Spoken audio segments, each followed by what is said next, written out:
Oops. Am I back? Hopefully I'm back. That was the wrong button. I was trying to take the graph, but it isn't full screen. Well, then that means I'm gonna do that, because now it's full screened by force. See you in a bit.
way too much of a break later. Let's go.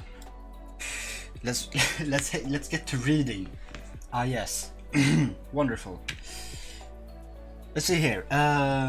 Mechanical fuel injection. First iteration of fuel injection available in 64. This mechanical sensor is in timing to inject the fuel into either the intake valve itself or directly inject into each cylinder. It's typically just a high pressure fuel rail and pumps. This method is generally overall better than using most carbs for a lot of purposes, but it's also expensive in terms of cost and engineering time.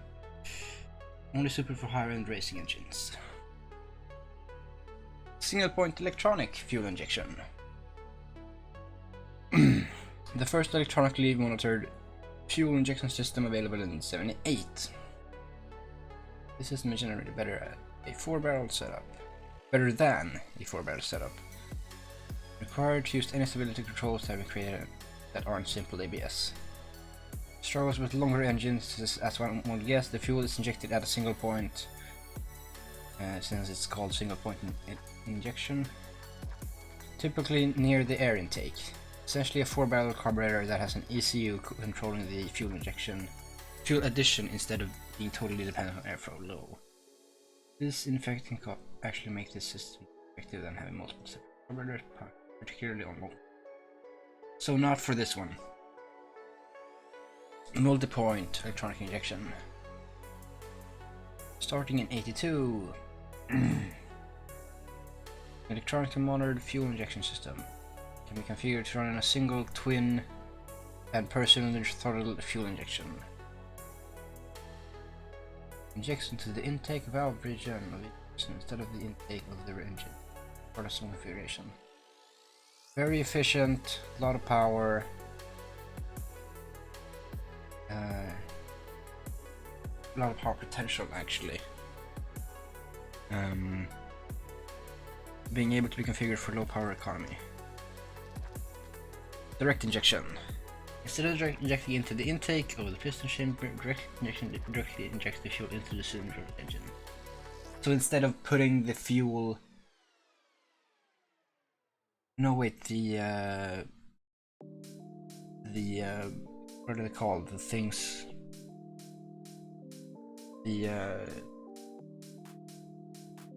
what are they called? These guys are for air only.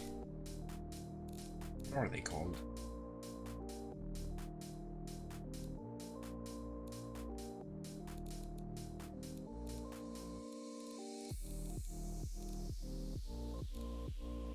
Valves?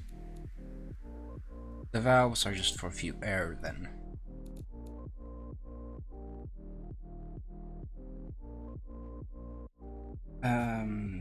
So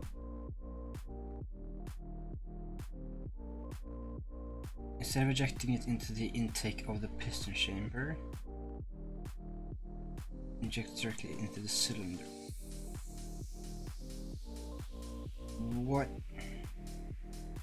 Provides vastly more power and fuel efficiency at a much higher cost. Only becomes available in 01. So 2001. Relatively finicky, requires more constant maintenance than a standard multiple. So multi-point then.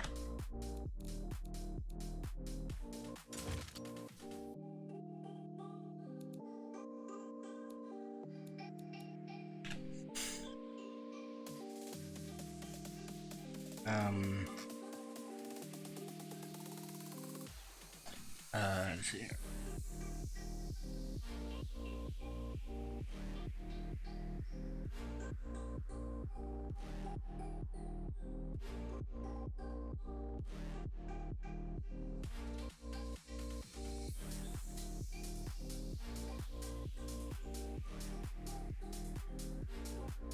So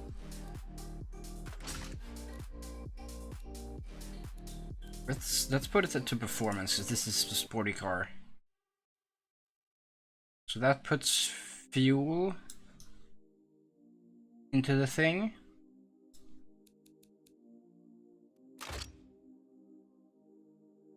And that So what's the difference?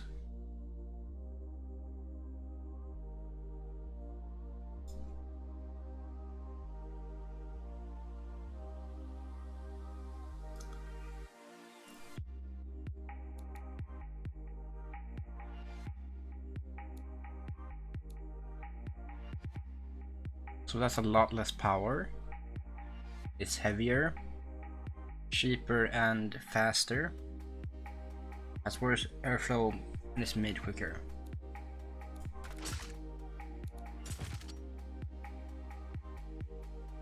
And so I imagine what that would do is it would push fuel, I guess. Because this is where the air is, right? No, this is where the air is, and the air and fuel is together. This just contains the heads, valves. So this is both air and fuel. Then.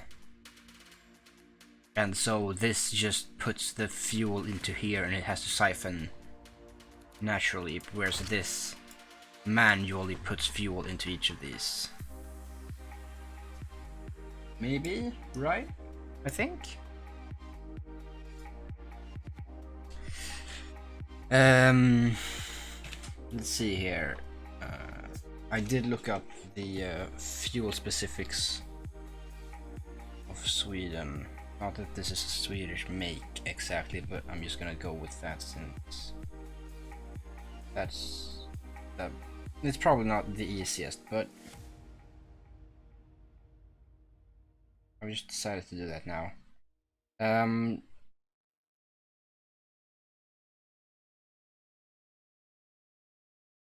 There, various fuels. So we basically only do 95 and 98.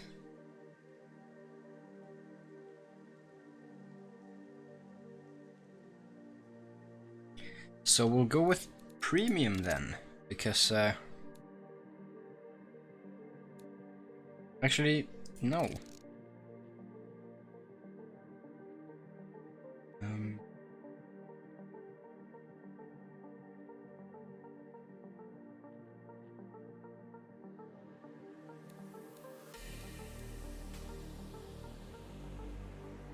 Sure, that'll be fine. Fuel mixture. Okay, hold on. The fuel system part 2. Intakes. All fuel systems require an intake in order to get the air actually into the engine. Type of intake you use have a large influence on the loudness, how much it costs to maintain, and how reliable it is. Standard. Regardless of what type of fuel system is used, this will be the cheapest option. Consumer will give maintenance cost relatively low. It's going to be very quiet. Standard intake is set close to the block of the engine and with carburetors includes a metal cover which forces all air through a small point. Injected engines also follow a similar principle of a restrictive intake. This keeps filters cheap but also reduces the airflow of the engine.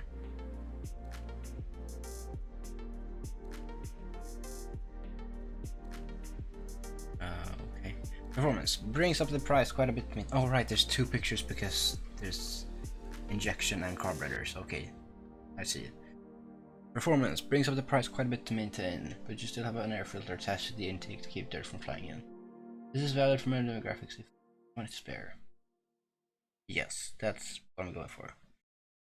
The air intakes are set higher than where would be normal compared to a standard intake, which allows for better airflow at the cost of space. This makes the engine a bit more efficient and powerful overall at the cost of more efficient filter replacement, since the entire filter is exposed to air. Carburetor section I don't care about. And race. For when you don't care if the engine works after you use it. No filtering at all. Eat whatever dirt happens to get into engine compartment. Exclusive to premium buyers. Don't care. Fuel type. Won't cover other types in the guide. Relatively simple choice. High quality fuel type. Then that means you can do more with the same amount of gas without it exploding.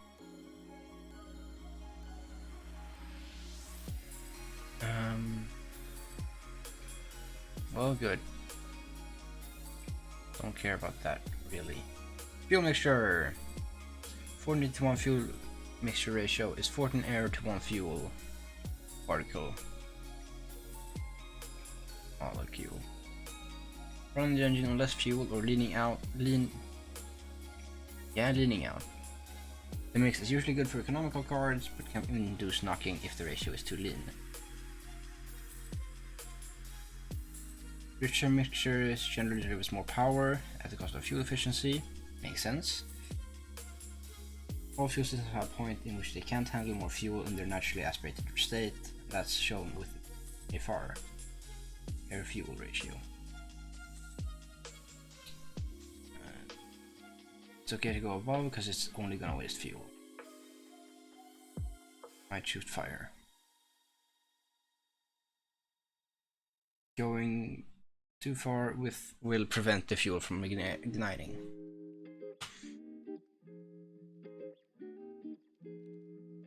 Specific ratios of class, richer fuel, less octane, while linear fuel system. Ignition timing. When should fire? Power optimization point. High speed engine should really have a spark to ignite the fuel before the piston reaches upwards motion, but a lower speed engine might suit better with the slightly.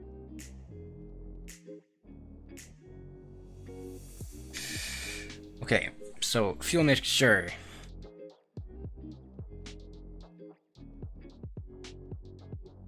Oh. So oh no, okay, I should lower it then.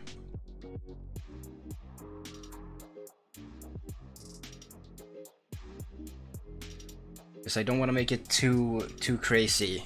But I also don't wanna. Yeah. This is a sports car. It's nice and fancy, but it's not.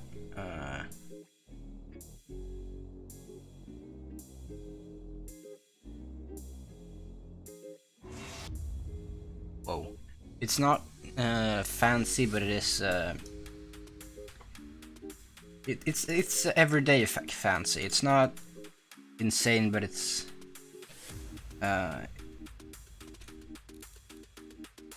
Average, I suppose.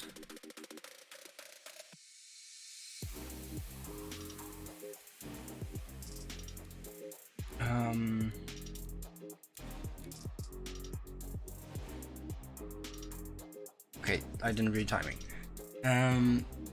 High-speed engine should ideally have a spark to ignite the fuel before the piston reaches top of motion. Carburetor. Injection engines. The presence of the ECU as well as the controlled injections allows the computer to tweak spark firing on the fly.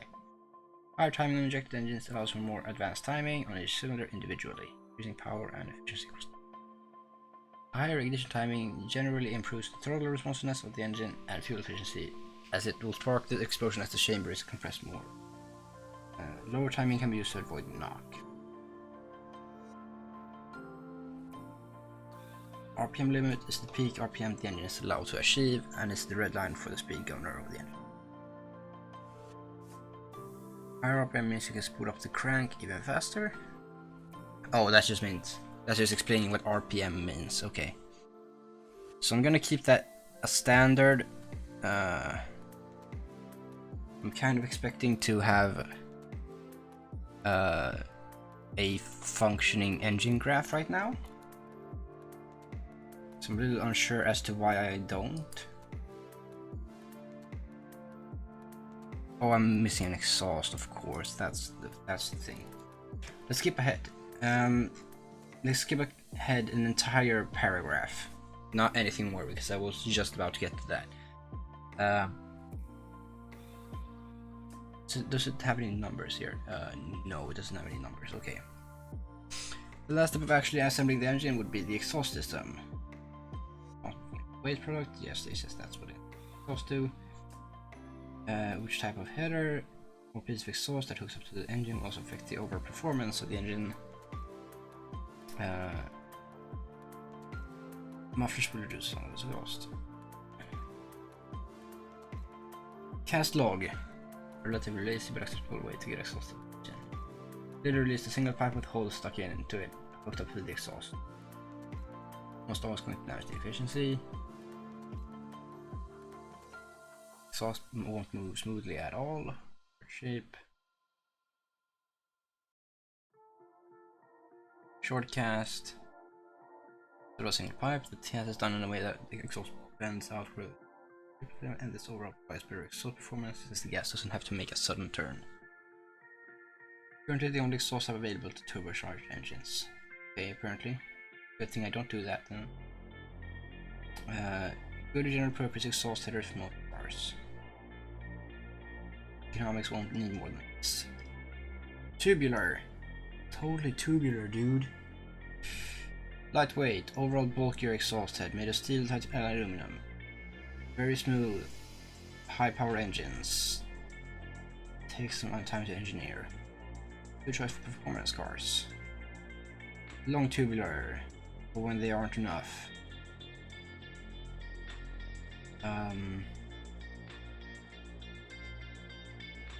Racing. For when you're getting a little bit crazy.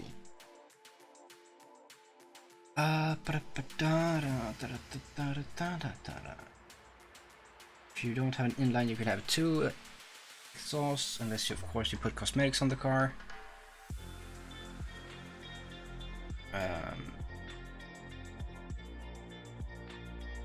99, there's an option to add a feature called a bypass valve.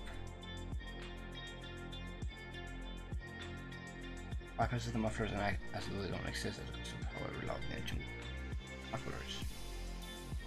Quiet cruising drive, also having a deafening exhaust noise for racing, driving the car for racing, giving the car a bonus for a quiet engine when measured for comfort, and a loud engine bonus for. Well, good. Generally, you want the exhaust pipe to be able to either just barely be large enough for the throughput, or actually choke down on it. Numbers right next to each other. An exhaust which is too open will overall actually cost power. Exhaust with too tight will strangle the engine, cause a variety of issues, including knock. In some cases, it's clamped down too tight. Choking down the exhaust just right can lead to high power and torque peak. Okay, tubular then. Some fancy, but not very. That is unfortunate. Do I have an engine now?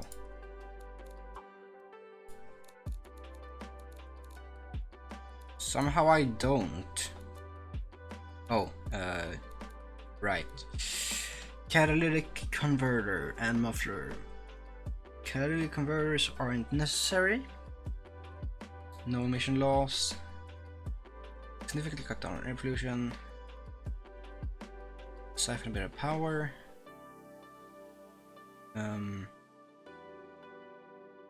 You can use it as a muffler.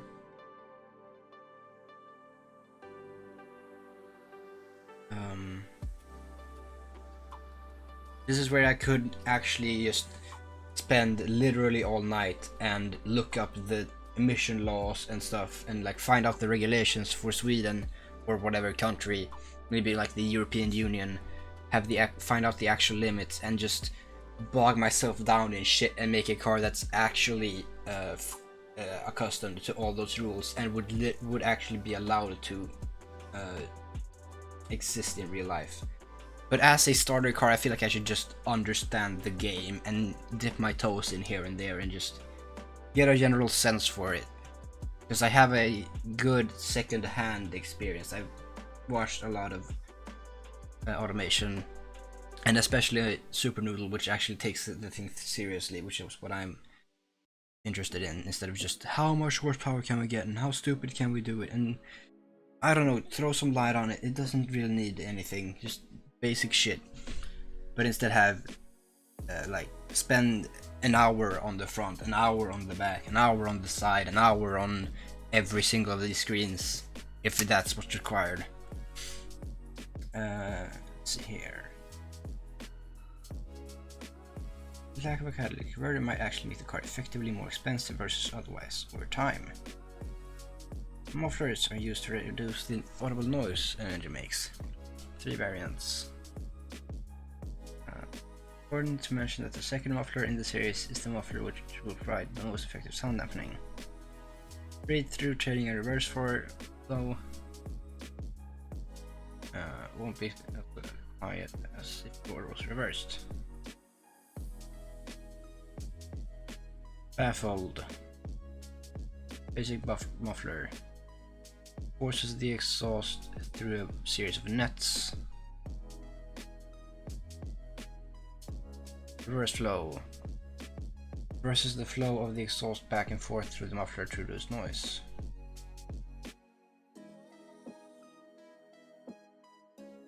Straight through.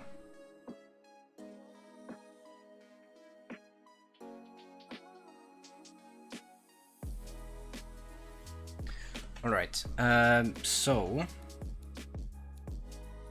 that's very nice, but also I feel like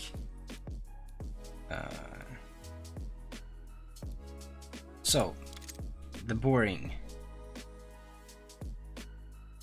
material costs, airflow, max power, engineering time doubled, material cost almost doubled, weight a little bit more. That is a lot more expensive, a lot more requirements, 3 times as lengthy, but also maybe that's something to consider, because this is supposed to be a sort of sporty luxury type deal. It is only a 2-seater, so you're not gonna have a lot of utilitarian use out of this.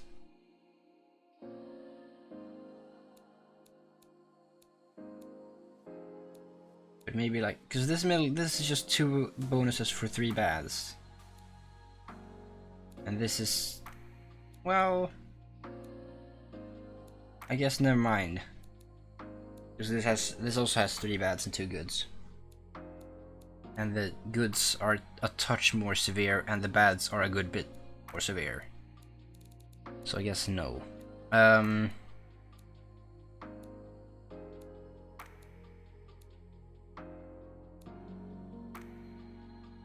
I think reverse flow, because so hold on, what was the general one? The second muffler in the series is the muffler which will provide the most effective sound dampening. So a baffled and then a reverse, or do I just want a single? No, I think for performance I might wanna. Okay, so there we go. I have an engine.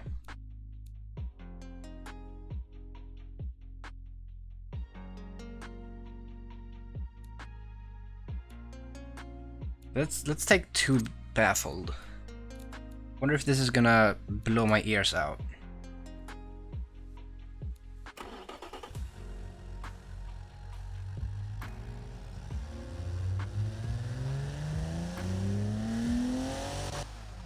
Sounds nice, a little bit of strain there. So the exhaust needs some more breathing space. Maybe let's not make it that expressive.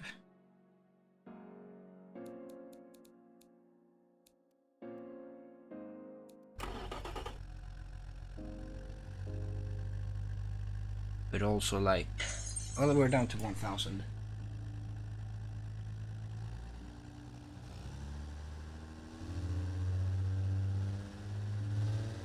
So the exhaust is seeing a little bit weird, little bit of weird.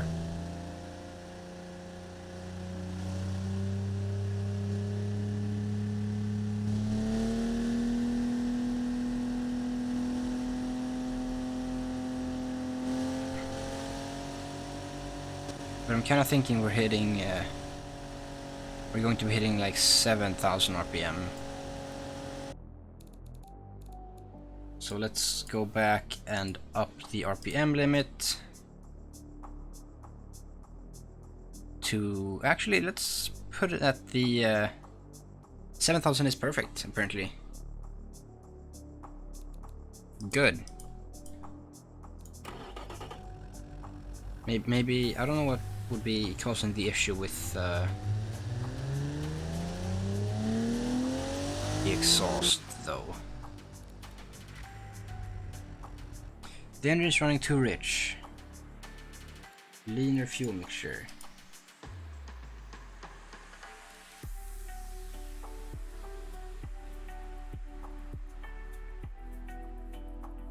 Let's see, where does the warning hit? Oh, it hits when you reach max. Okay. Well, if I do one step down... so...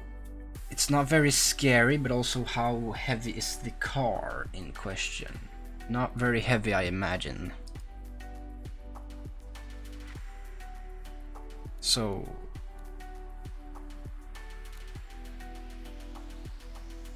So start hitting shit already down here. If I open up this, I'll lose power, but I'll wear on the exhaust later.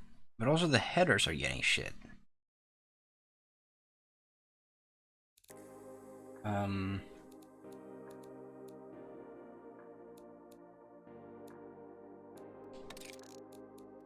If I just do that, that worsens the power. So I don't really want to do that because this is a sports car after all. Let's go 212. I mean, I think this is a kind of weak engine. Maybe I can throw an equality in there. Yeah, I can throw equality in there because when you're actually redlining, you're pushing it a touch. But the exhaust is getting where... Oh, this exhaust is going way back. Oh. Huh. What's the efficiency like? Solid. Falls off up at the top there. So really maybe like 5.8 or 5.9. 5.9 probably. Yeah, 5.9 is the power and efficiency peak. It doesn't really have a whole lot of torque to left over for that. So if I go back to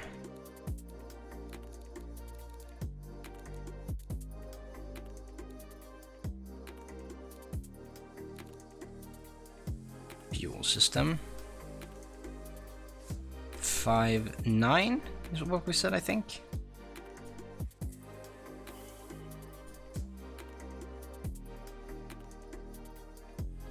Then it suddenly moved.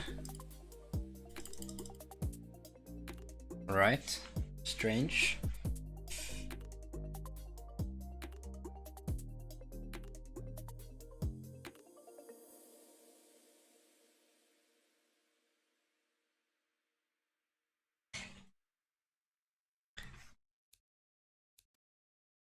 So it seems like it's actually kind of a low rev engine.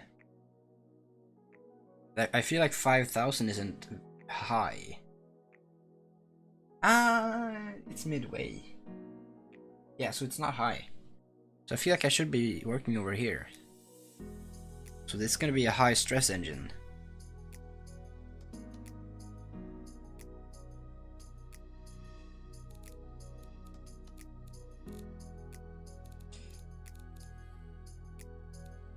So what? It's not telling me anything's bad. If I advance the timing, we get more power. 19.3.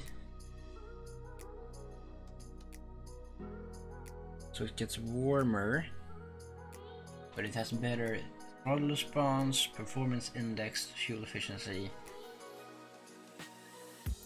but worse octane, so it needs better fuel. But I'm running 3095. Am I? I think I am. So that should be fine.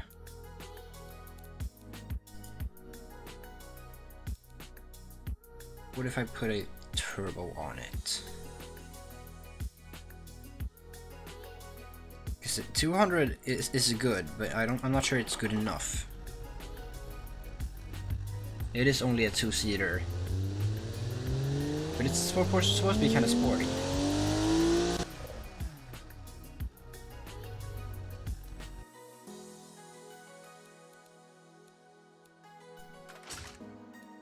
Yeah, let's go Bobby.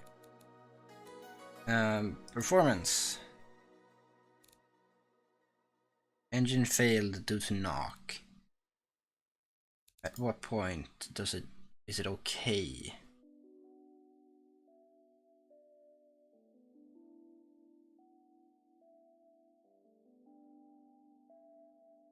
Oh.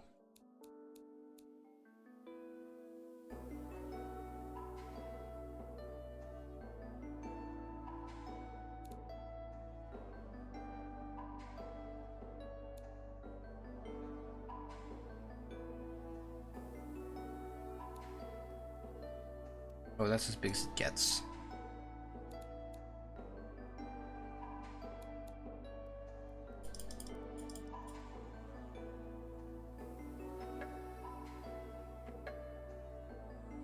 I kind of did skip over turbos. Well, rather I don't remember any of it, because...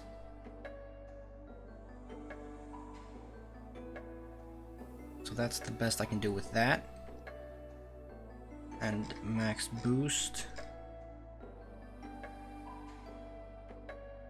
Doesn't seem like I'm getting anything over here.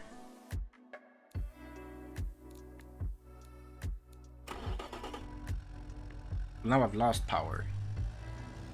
That's stupid of me. And the intercooler dies. Okay, good. There we go.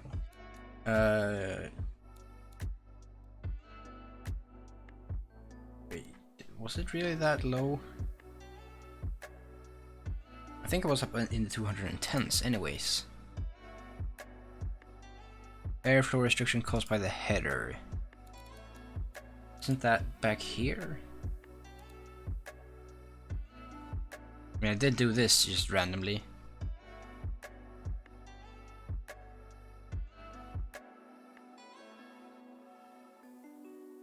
So what's the issue now?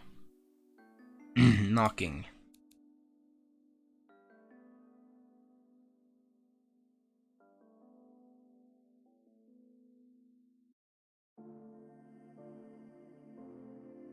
If I go full race, the headers are upset, but I can up the RPM to like 8,000. I feel like I might want to overrun it that far. Oh. So my headers are too weak? Aren't the headers part of the back here? So maybe cast iron. It doesn't help with max RPM. What do I... That helps. And that makes it more expensive. That doesn't help. It does. So if I change to dual head and I go back, The headers are even worse. Now I can do that, and that doesn't help. Where else are there headers? Have I misunderstood this? There they are. What? Oh, it changed.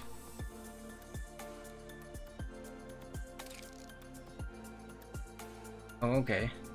Well, it did say that I should up those when it wasn't working. So I'll go back to the 2 overhead cams. And aluminum would be worthless.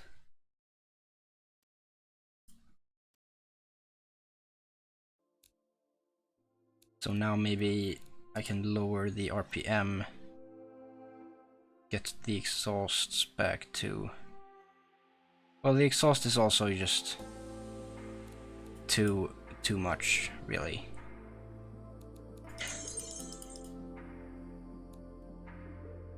I could go all the way up to 9,000 for no reason.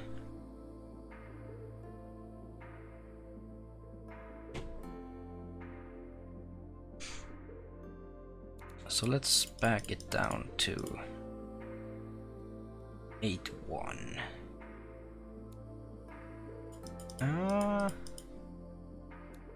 Let's go 8.5 because you might want to overrun it a little bit, just for effect, you know.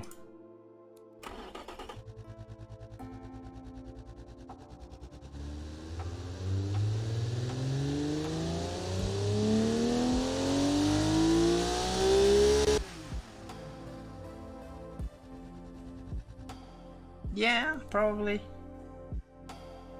Also, that seems like a cheap engine. Not even $1,000 to manufacture. It's practically $1,000. It's not actually yet.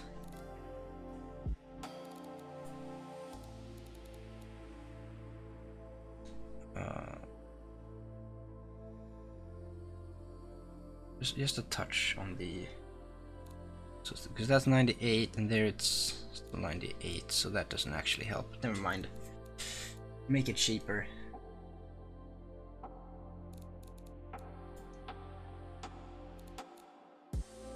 And I feel like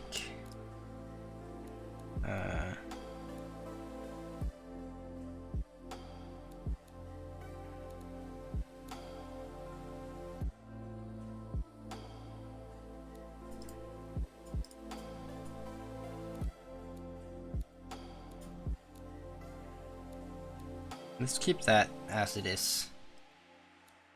No need to get exciting. So everything looks good. The exhausts might... apparently they don't.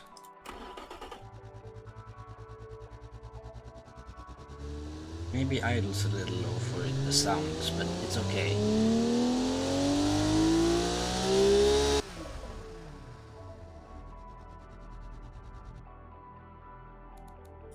Right, let's go on. Let's move on. So, this is the thing. It is part aluminum, and it's got wishbone back and front longitudinal placement.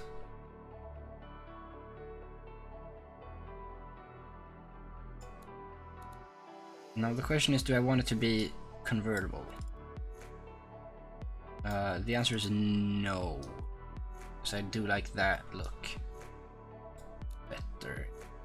Feels more classic.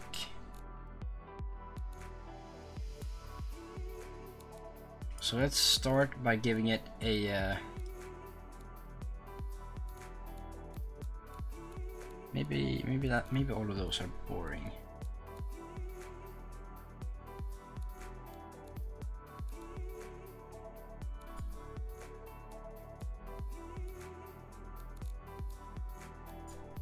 Like a new paint. Let's make it what I think is somewhat British racing green. Just an approximation.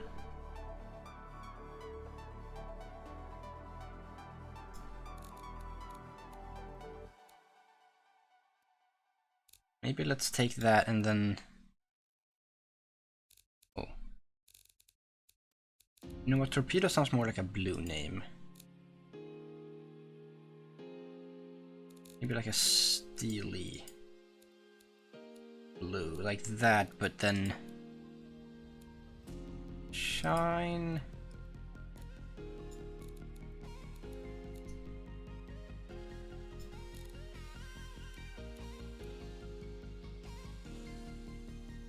Yeah, sure, but also I want it a bit more matte. How would I do that? Like shine doesn't do what I want it to do. Maybe what I want is less.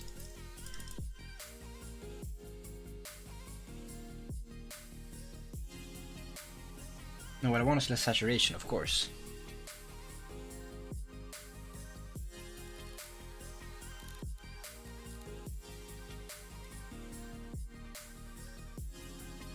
That's more like it. Let's go from 85 to 5. That feels like a torpedo color. And that's also that that James Bond agent color I was talking about more.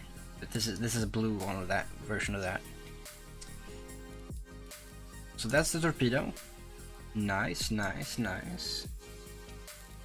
And so far I think that'll be good, because in the defaults we have Chrome, and I feel like that would be appropriate for this type of a time frame.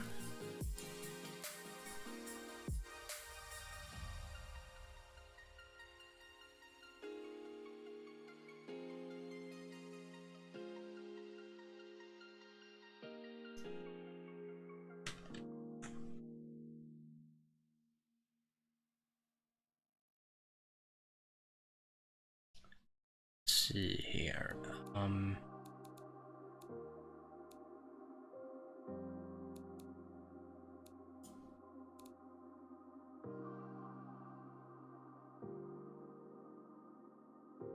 Can I not have it anywhere else on this? There's a good bit of flat surface there I could use.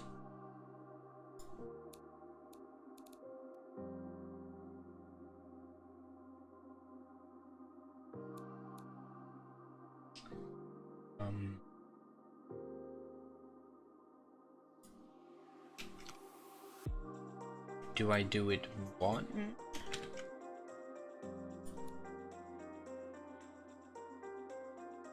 Okay, no. So I can only have them there. That feels a little weird. That looks weird. So let's not with that.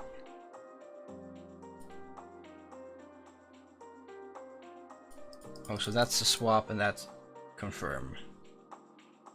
That does what I think that does. Okay, good. Good start. Good start.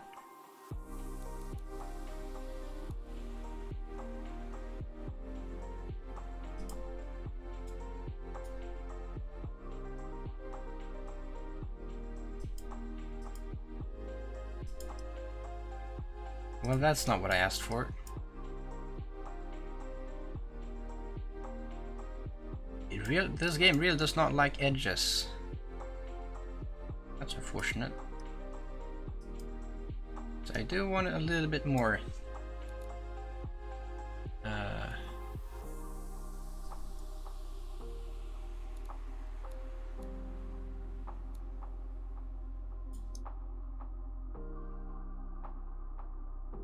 That's also weird. That's not quite what I want it to be either.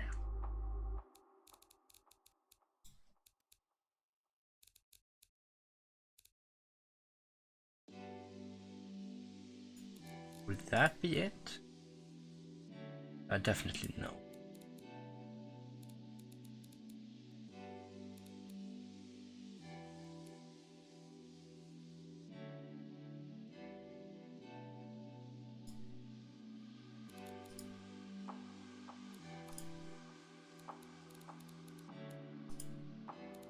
So I think that might be what I'm going for. Yeah, that's what I'm looking for. And also I should probably look up what these cars looked like. Let's see here. This is a 1955 coupe. Let's pull up a picture of what that looks like. 1955 coupe.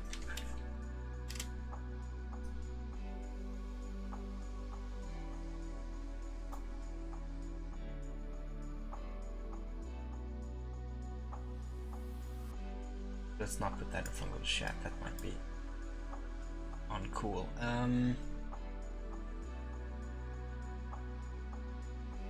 Ooh, that's pretty much what I'm looking at, I think. Once a car, so didn't really exist.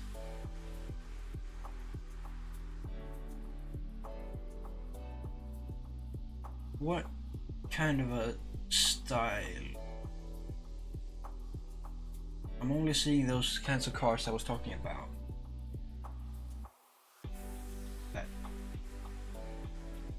This car. That's a little bit.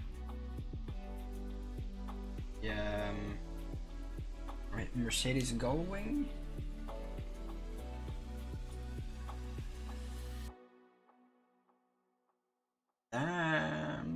That's more like that Agent Bond. Yeah, sure. Let's take the Mercedes. That one. Let's get some zoom on that. Go. So yes, maybe this is entirely not the shit. It's close, but it's not quite it. I think this one might be more closely resemblant. But also that body shape is a little different.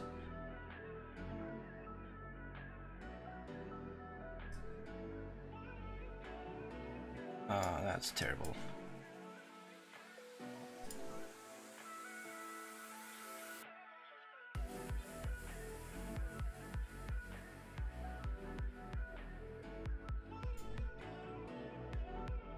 Oh, there we go. That's how you do it. This looks to be the center. A bit lower though, maybe?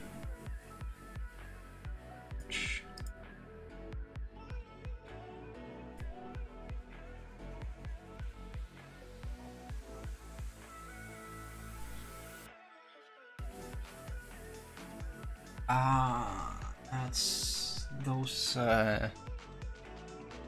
eyebrows, what you would call them. Oh, not the shit.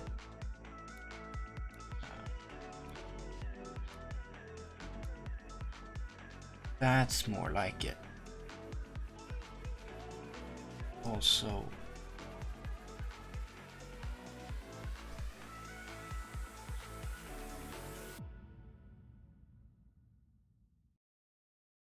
that's weird. Alright, let's undo these ones and keep going with the other ones.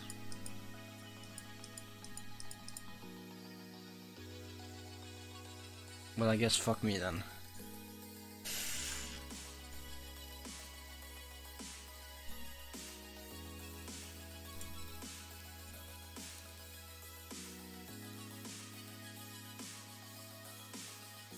Do I want some modern fixtures in here? I don't think I do.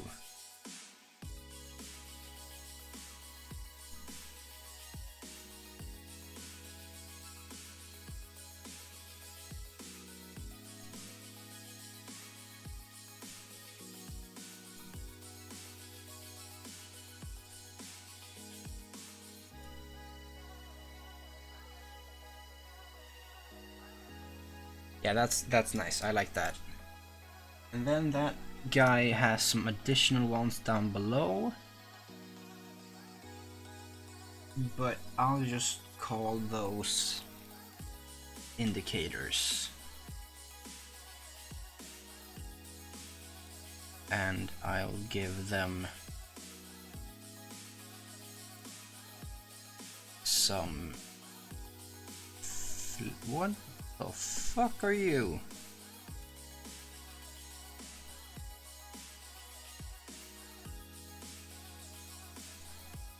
Wait, are you what I'm looking for? You might be what I'm looking for.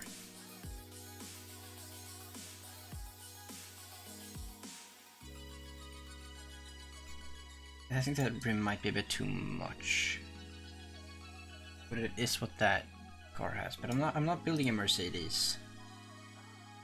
Can I make you invisible somehow?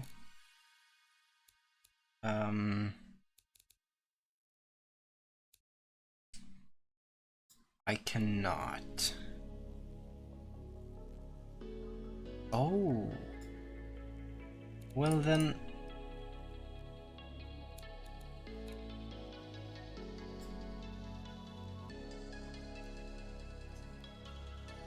Let's get the fine tuning going.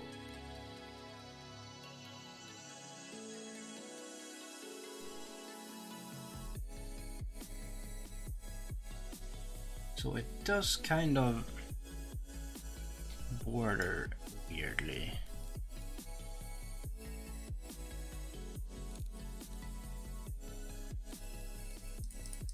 Okay, I can't change it back for some reason. So that's very close. Like you would have noticed that's not it.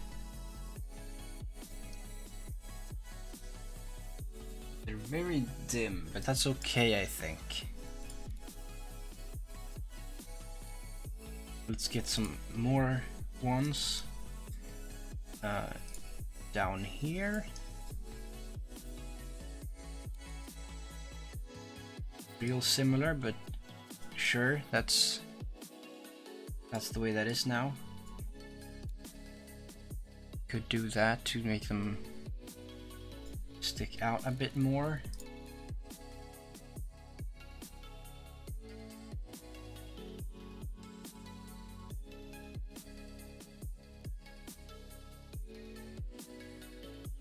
Or I could not, you know, not copy the thing that exists, but instead make my own thing. So let's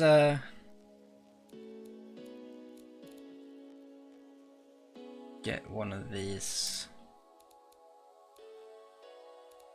Maybe that one.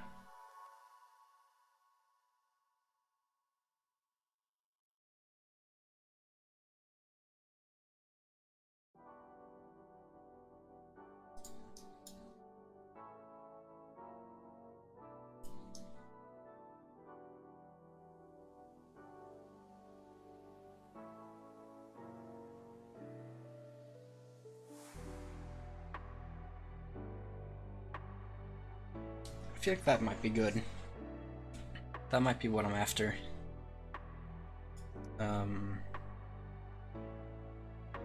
As an indicator. You can't tell from the front, of course, but I feel like the only people who need to know where you're going are the people seeing you in an intersection, who would see this, and people behind you who might want to follow you, you know. I don't think, well, people ahead of you in an intersection would like to know whether or not you're going straight.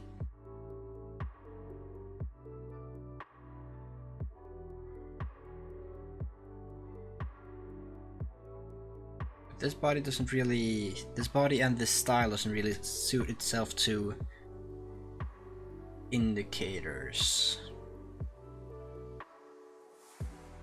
Unless, of course, I make indicators, which I could definitely do. Maybe I can have indicators sitting a bit further back. And then I could have a new set indicators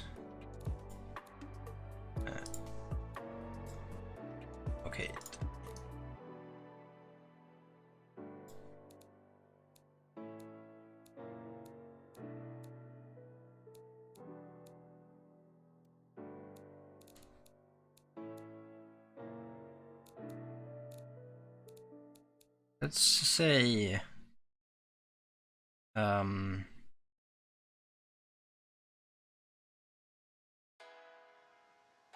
so that's what it is.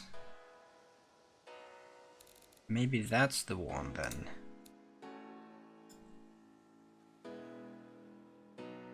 Yeah, but that's also kind of a big indicator, I think. From ahead, that looks weird. Well, say you're sitting in an intersection. Would you see that blinking? I don't think you would.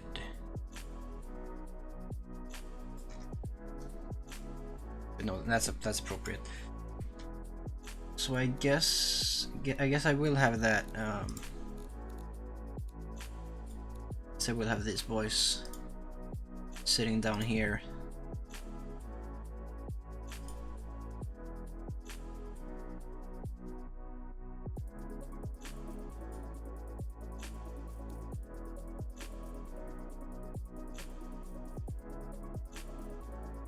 Maybe I could just take these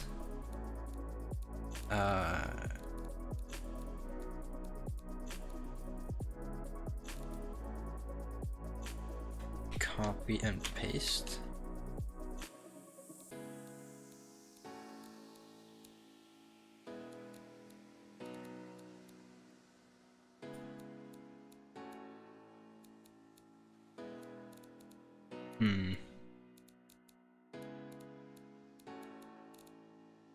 I would like to duplicate it.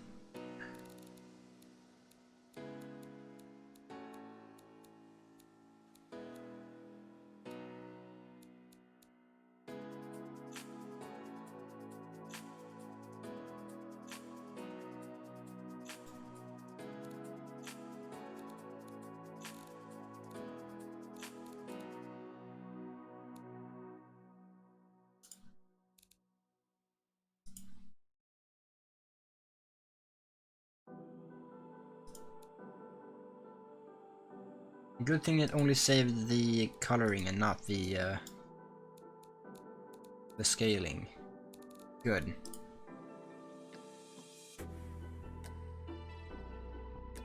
Well,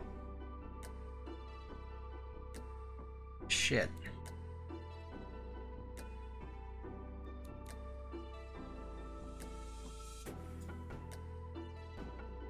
As the focus, I could just pull it over to here and make it look as big.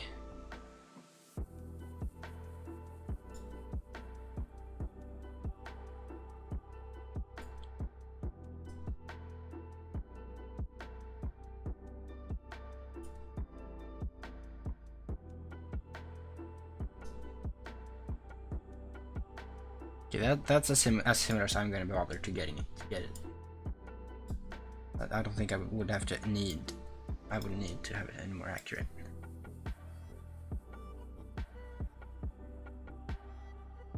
And then I'll have it like that, I think.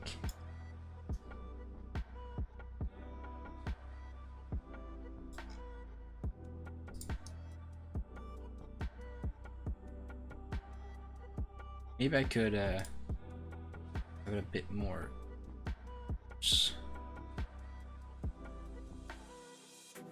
Yeah, sure.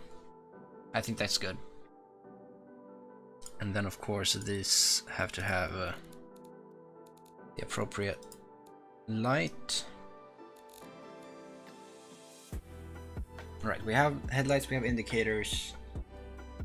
I don't think we need more lights.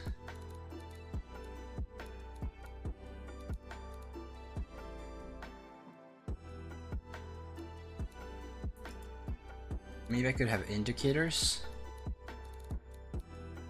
That might have been cool. Yeah, those are... That's what those are.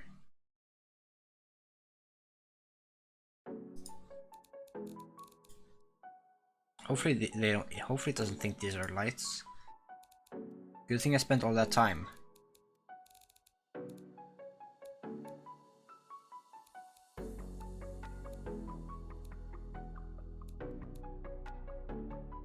That's just a hole that has chrome details on it.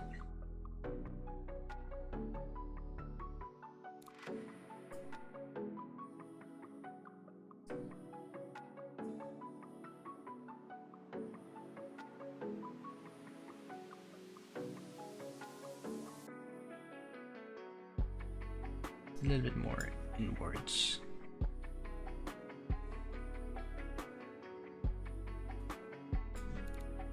That I'm thinking it's unfortunately going to be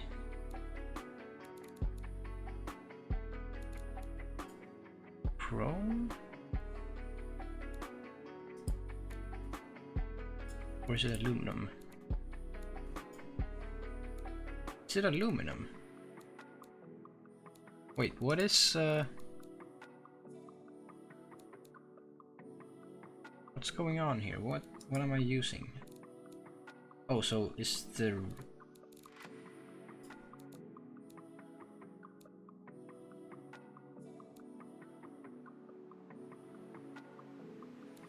so what is this?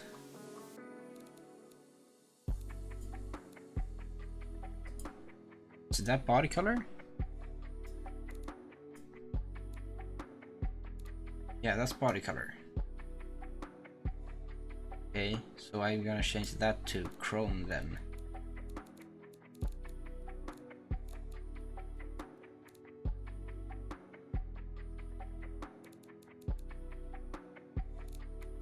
So that's chrome. That's chrome. And that's also chrome.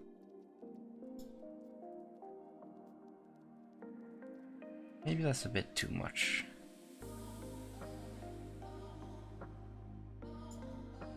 Also doesn't stick out. Does that stick out? No, it does not.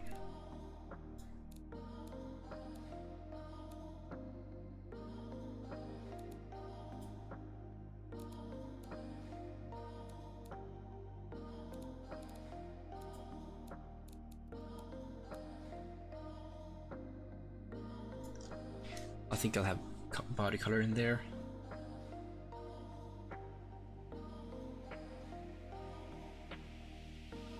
I feel like that ring is enough. I'm not sure though. And also I do kind of like the idea of that bulge.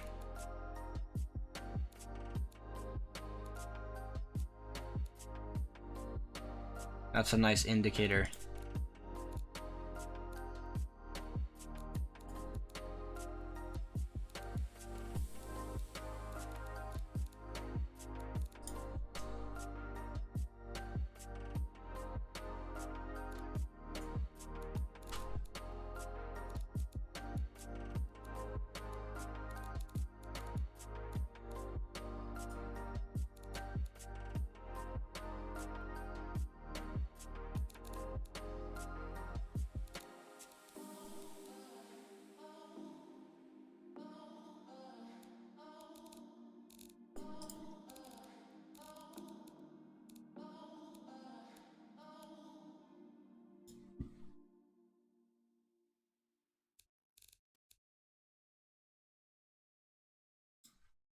And that's supposed to be above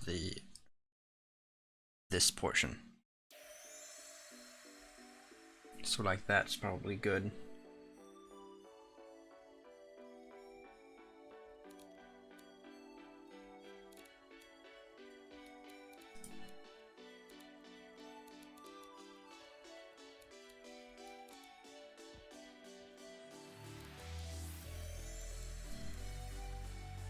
And I said all of that was good. Oh, yes.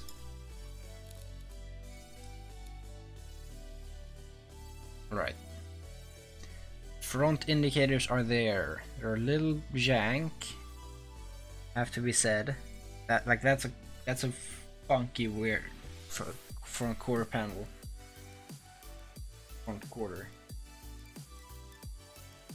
Oh, this Mercedes that I'm looking at as a reference doesn't even have indicators.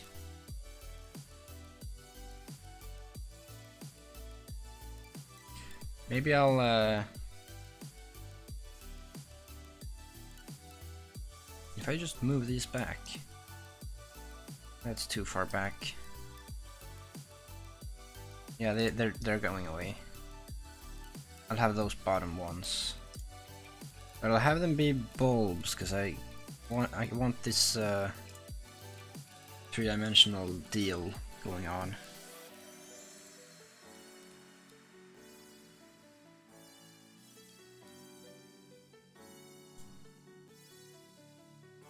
That's not right.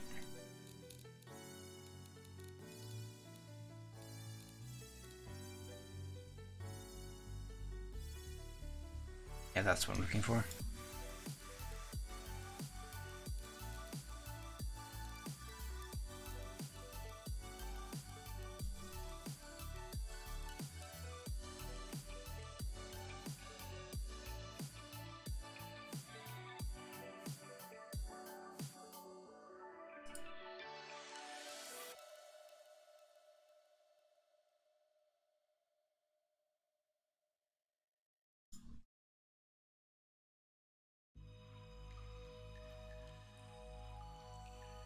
Sure, I think that's good.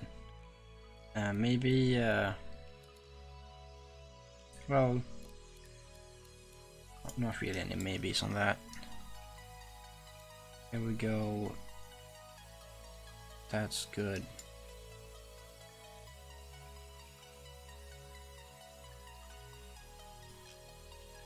I don't know if that's...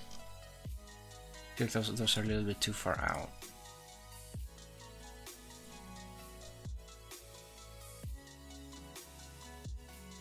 That's good. That'll be enough.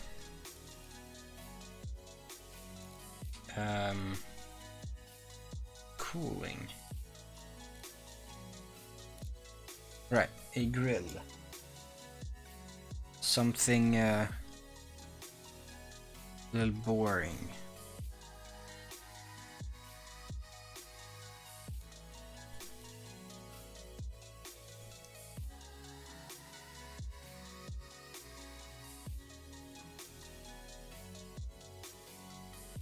Maybe that's a big suck.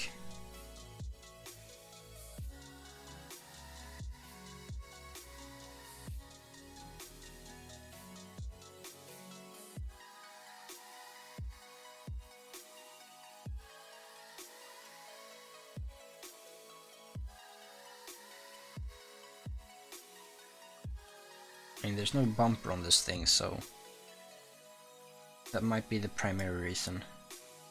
Also, there's no chrome. Here we go. Do I want this to just be...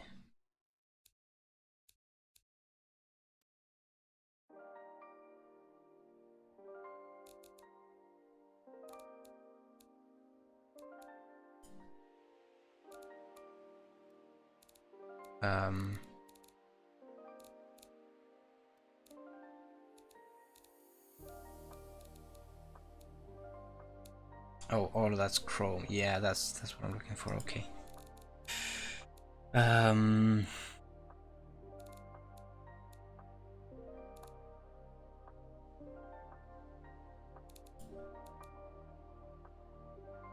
So does that make it see-through? Yes.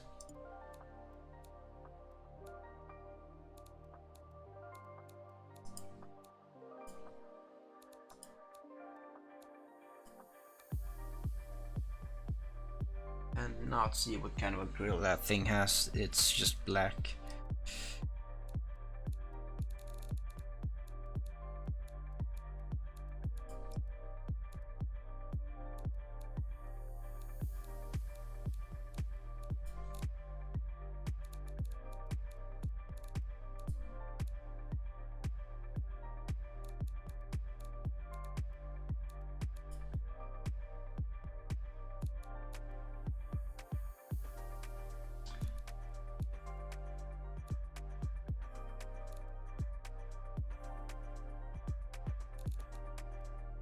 So that's what I'm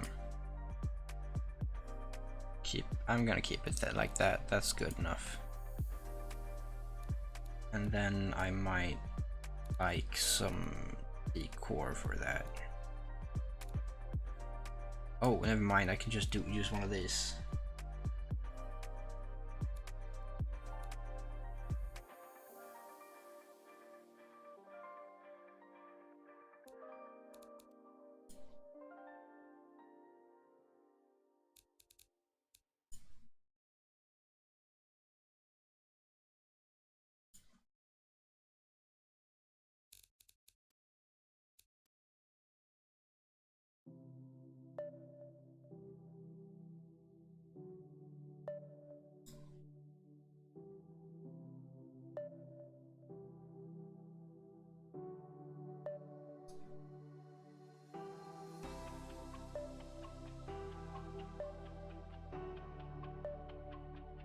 That's terrible. I hate that. Why does that do that?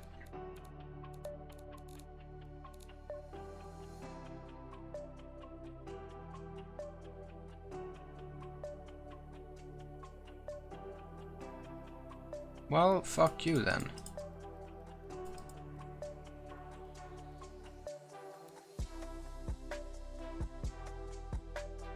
Okay, good.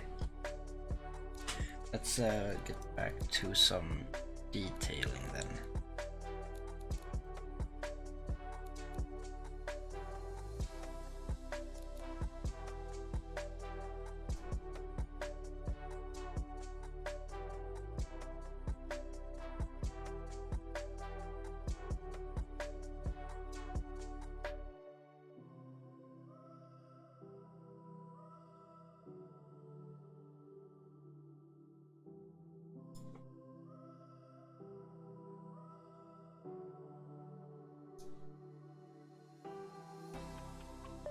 That doesn't even touch the grill.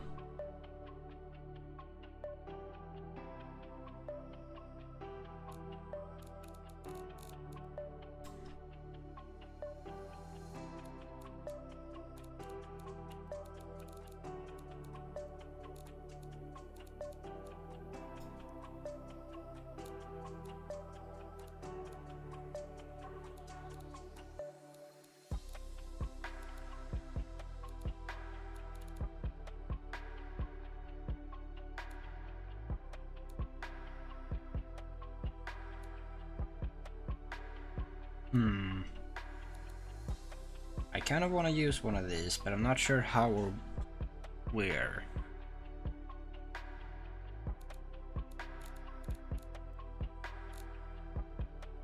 A scoop? Maybe. Yes, that's how I want it. With that fucked up corner.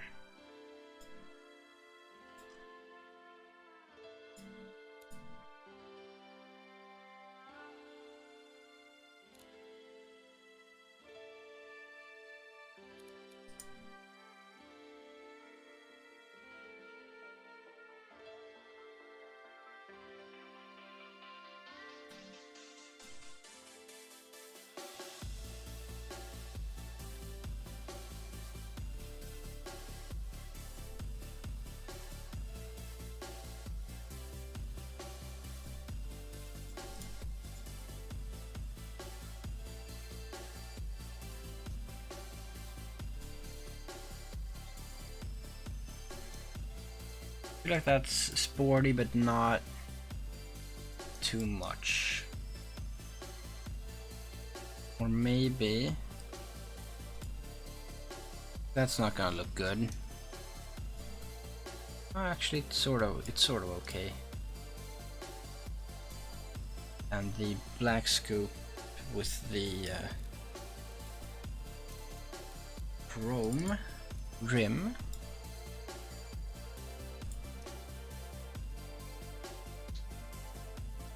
Might actually be sort of okay there. It's very muscle car, so... And also, technically, what purpose does that serve? This is for the induction. That's for the induction, and this doesn't do anything. That's just style points. So maybe because it's style points, I should have it be solid and not have chrome.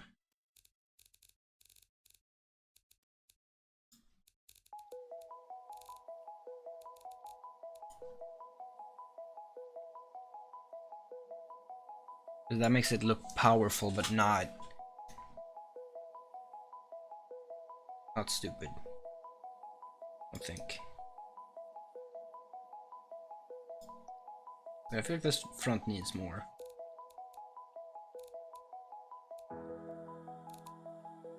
Oh shit. A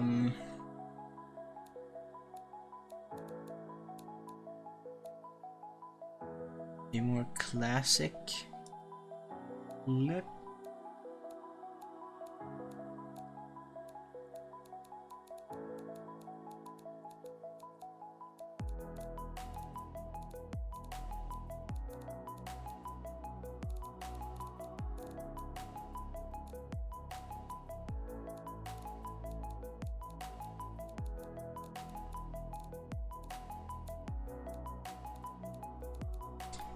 No.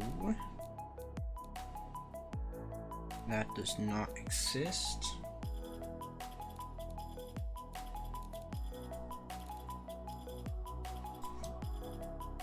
I'm not doing the back right now.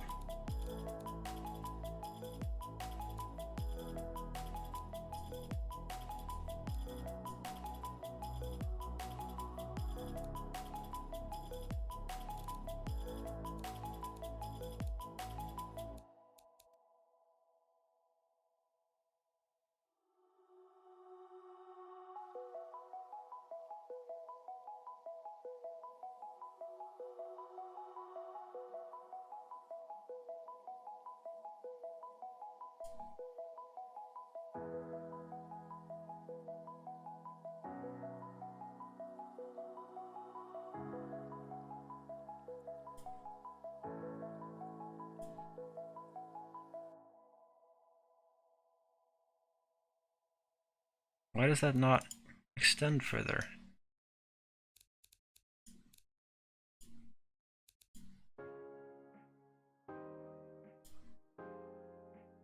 I want to pull that out.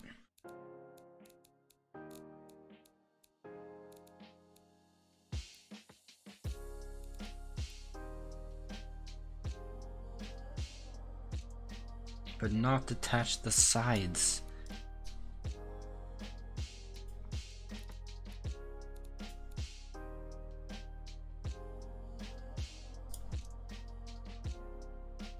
That just looks like an awkward goatee.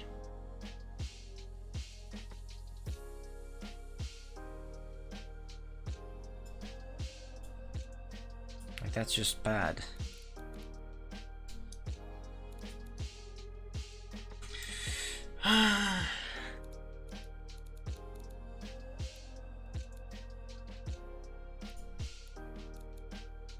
Bumpers, here we go. Right, we could get some fun things going on here.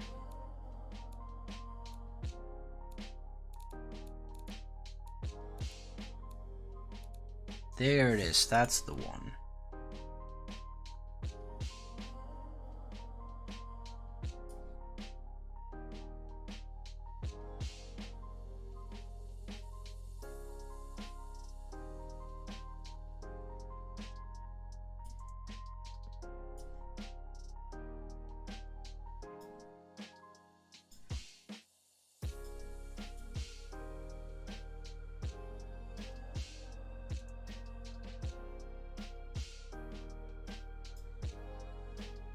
Well, I don't want to poke someone. I don't want someone to stab themselves on my bumper.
That's also a little awkward.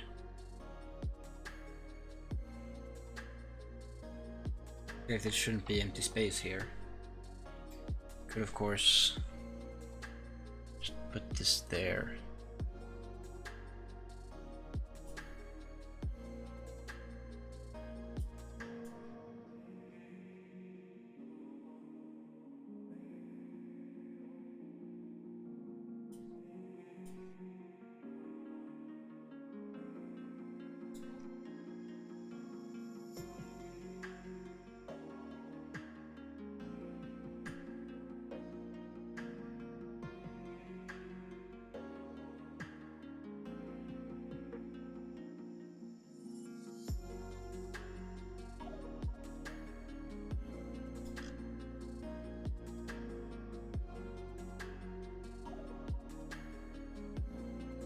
Yeah, sure. I think that works. I don't hate it.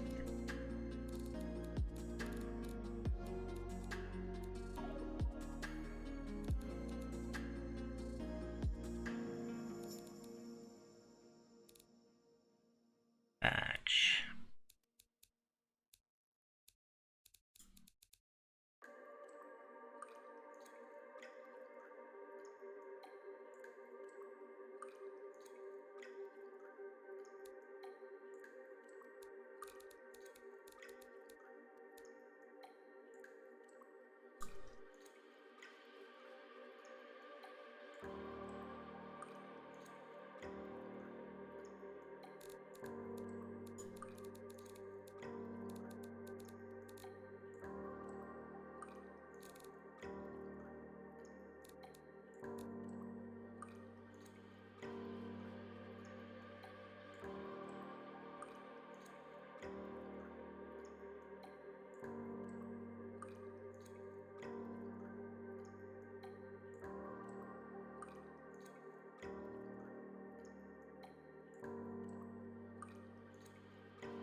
So let's make this X.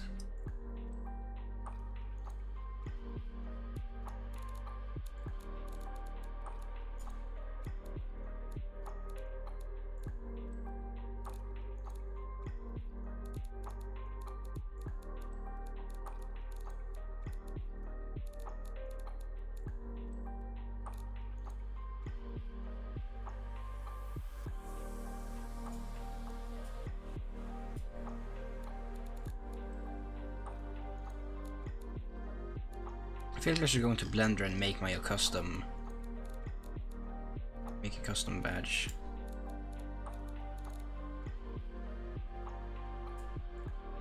Get some style points in there.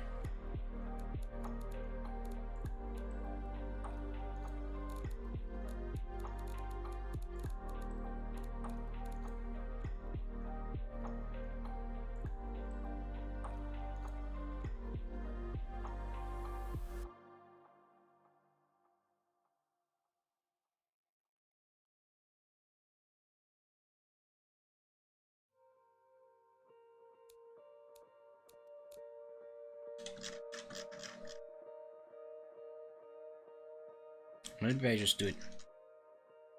Maybe I just have it be XX.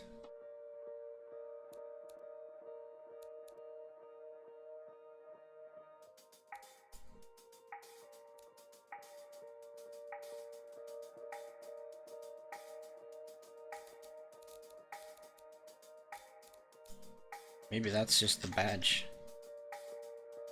Looks a little weird for it to be like that, but maybe that's it. That just looks like patchwork.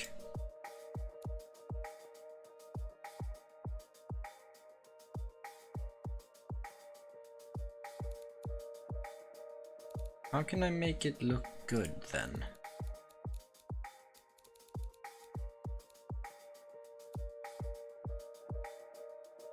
Oh, there's what I'm looking at.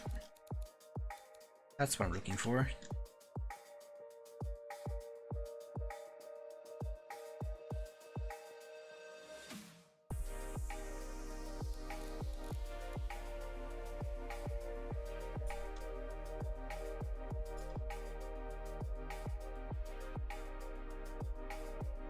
$20.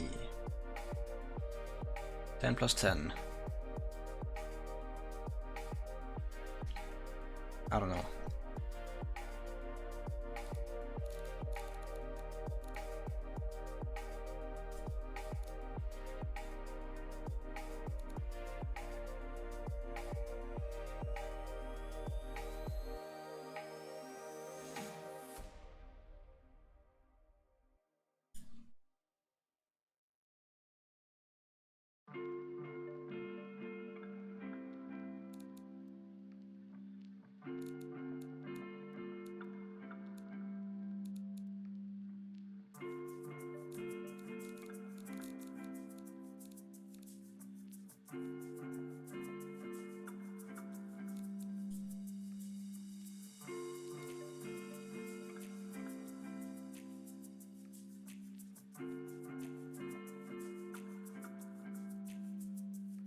Okay.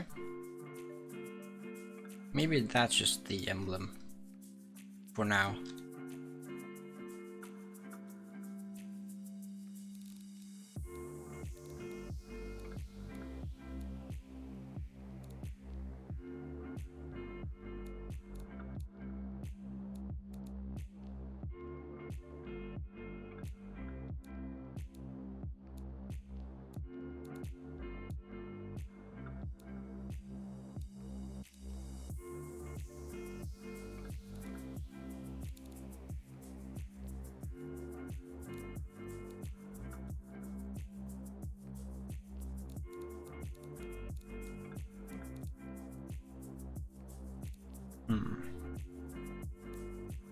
And I feel like this might be the appropriate wind wiper.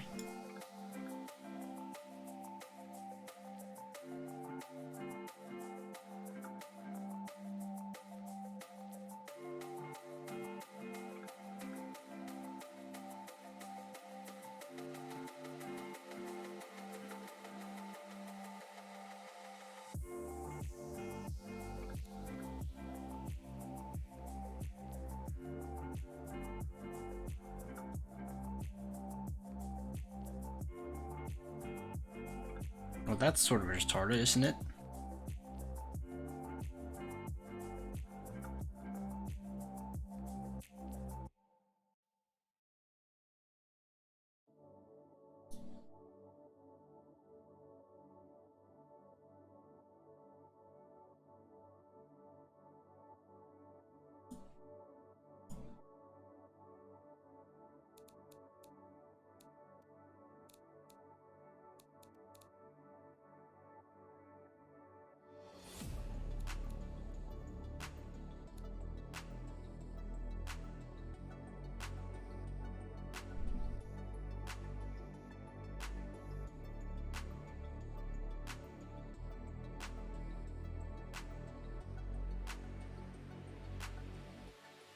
That looks very similar.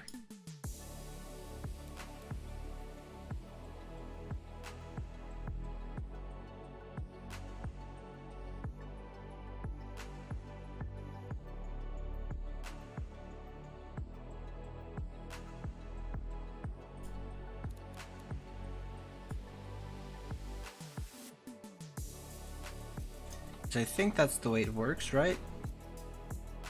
You get the end with the straight wipe. You get the upright wiper on your end, right? And then so you get a straight divide and then a curve like that, and then you get a straight divide and a curve like that, correct? I think that's the way it works. Did that reach that far? No. You know what? It doesn't matter.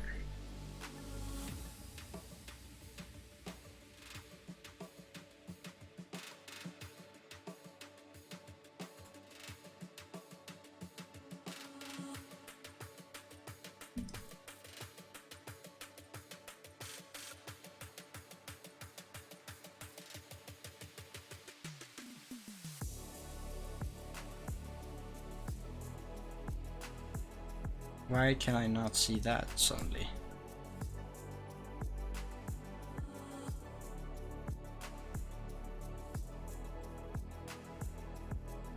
Oh wait, isn't it?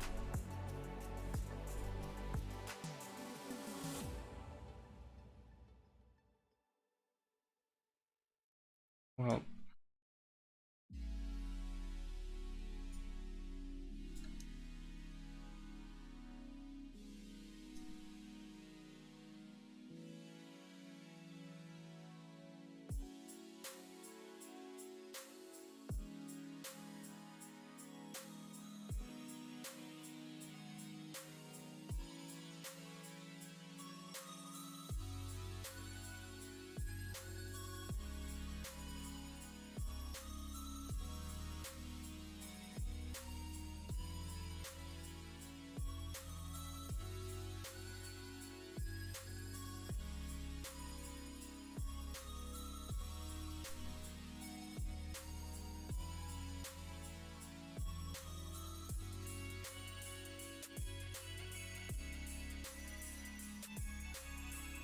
what the fuck even are windshield wipers in this game?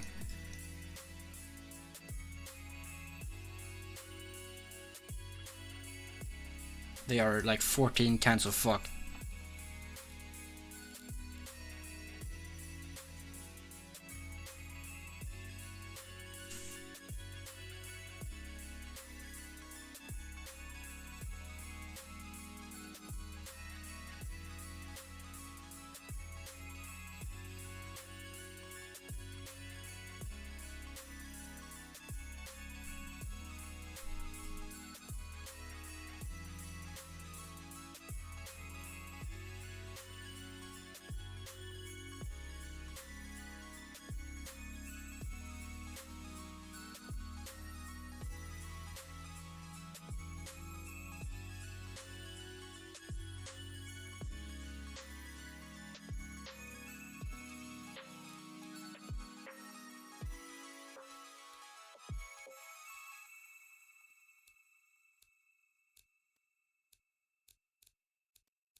I don't understand windshield wipers. I'm just gonna pretend like they're there.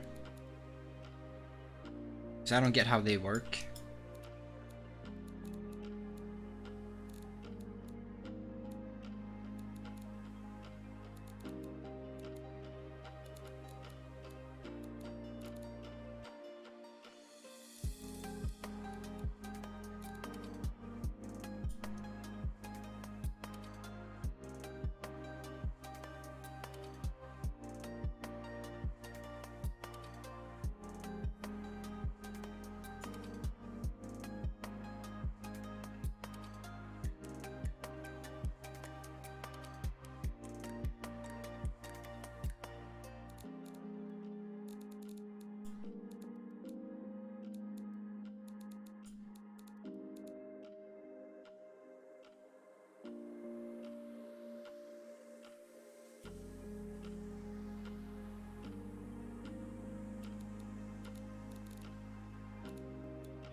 Like, is this Chrome? I think that's Chrome.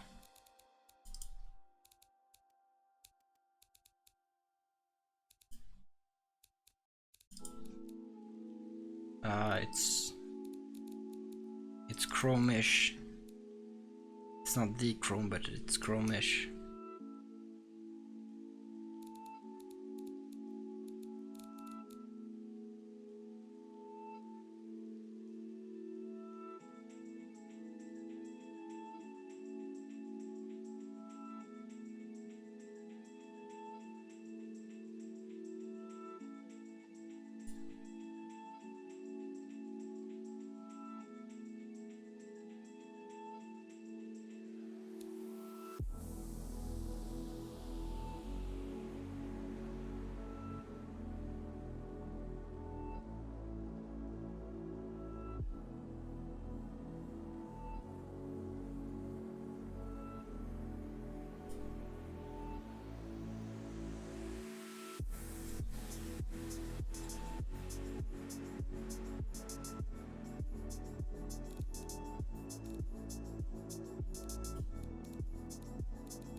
Those are a lot of vents.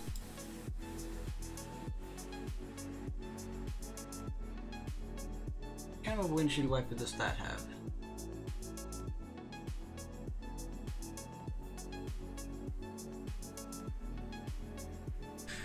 So,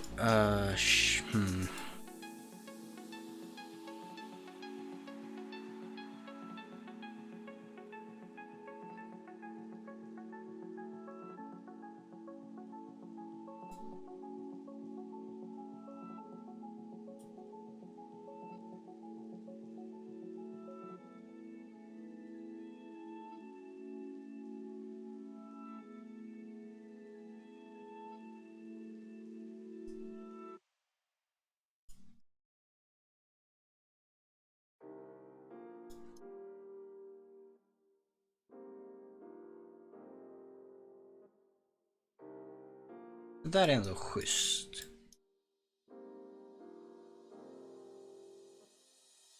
That works. I think I'm down with that. So the way that those wipers work, let me see if I can find them. There they are. The way that those wipers are,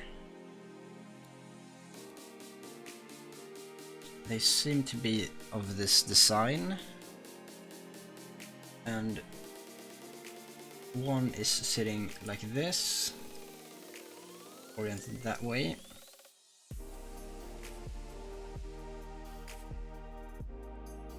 And it's about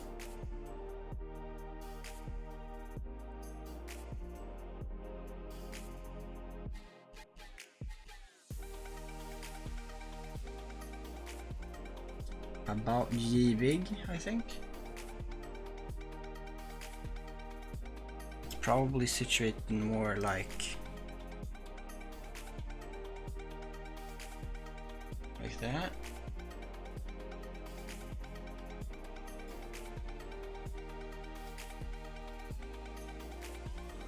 So try to line it up. That's nice.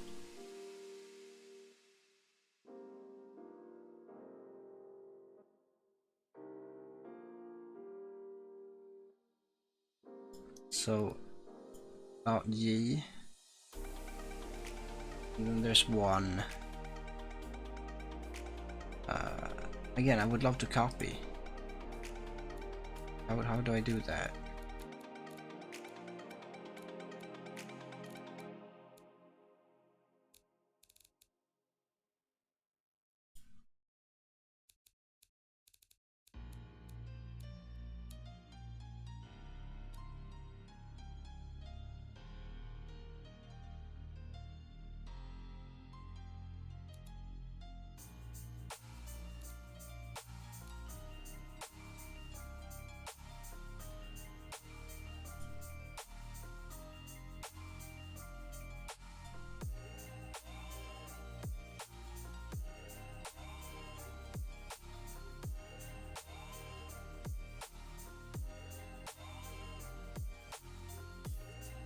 that looks like that might be a good similar size. And it's also a little lower for some reason.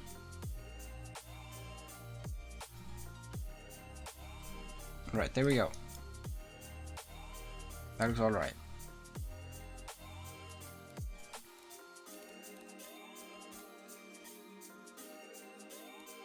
Now, let's get back to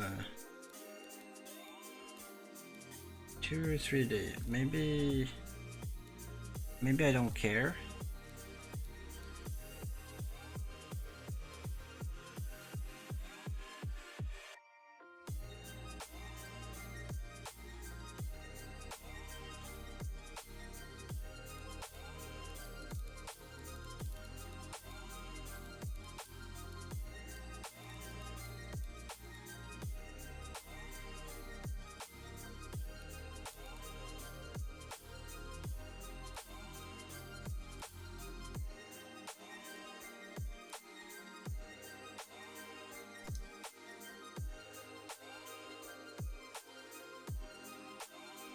That only has one, but it's situated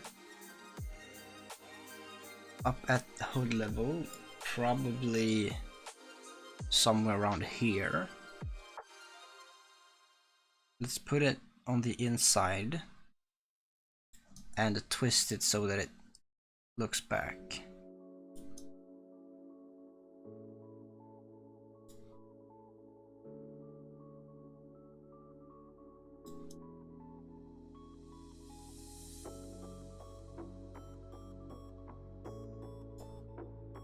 Maybe I could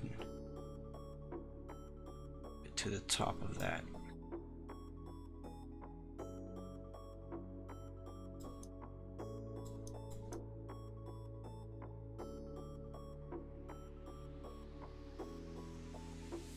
Yeah, those should work.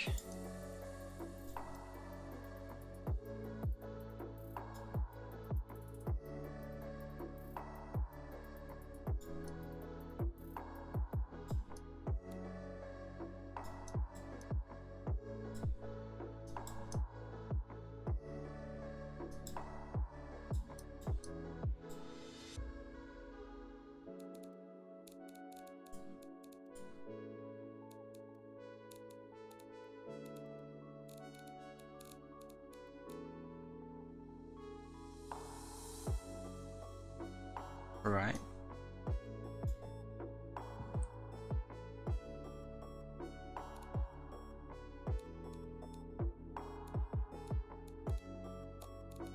That gets to be whatever that is, that's fine.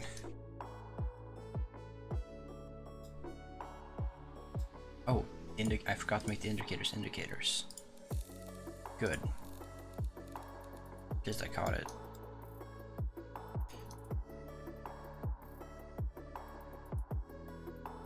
So we're starting to approximate something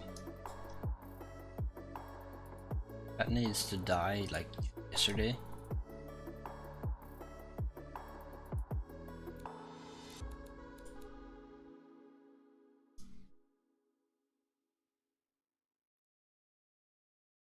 Seems like I'm looking at a sort of a thing.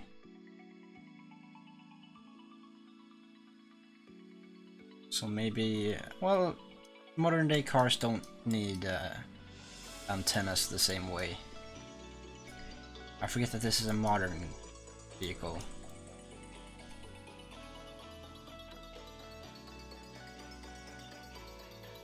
So those mirrors they're probably right, you know. They're electrically controlled and all that, so whatever, works. With their shape I don't want to, but maybe I could put some indicators on that.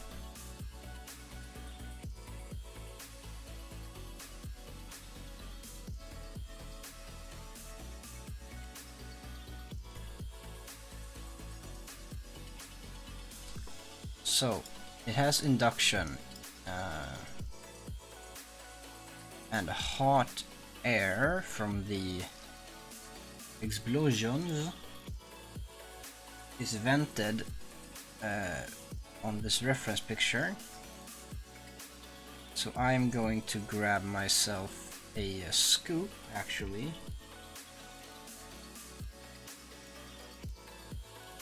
Something akin to that, but not that one.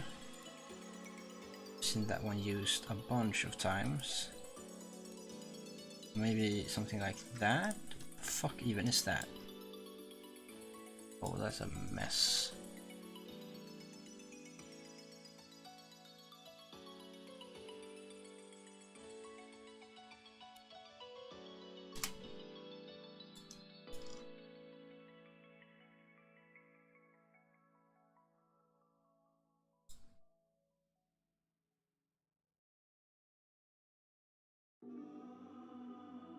So that vents air from the engine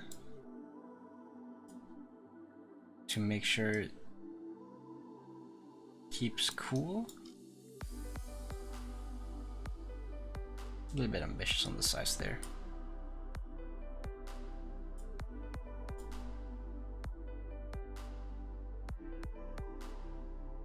But I also kind of want to give the image that it's properly connected.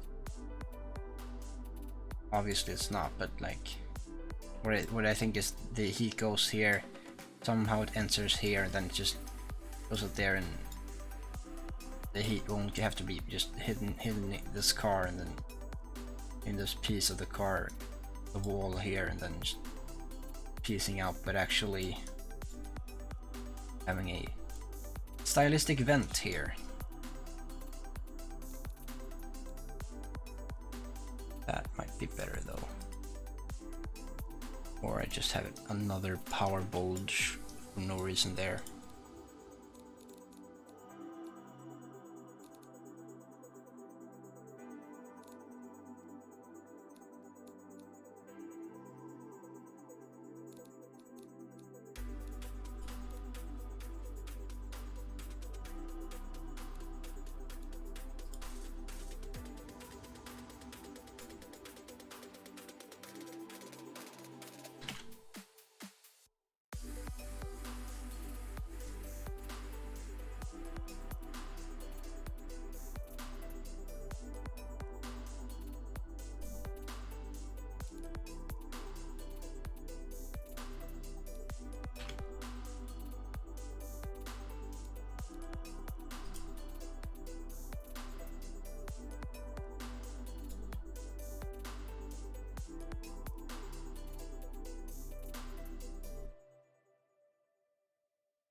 Nah, I feel like it needs to dip into the car. Maybe that's nice.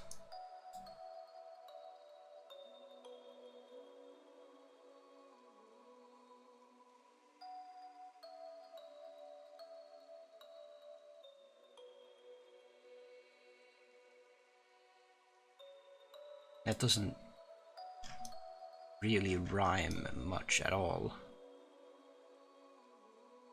But that is in spirit similar to the Mercedes I'm basing this off of.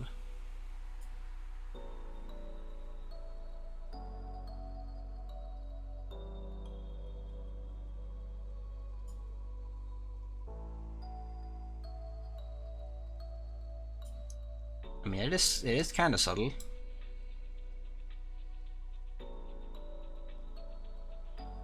At least looks to have some function, and in theory definitely could. So I would say that's a success.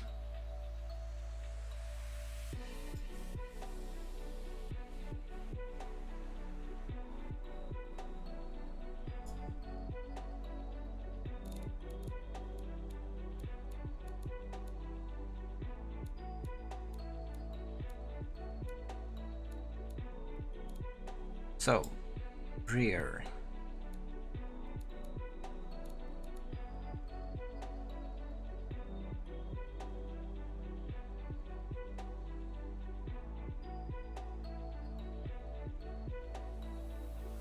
I feel like it goes on this this portion here. I don't think that's a question. I think that's just the way it is.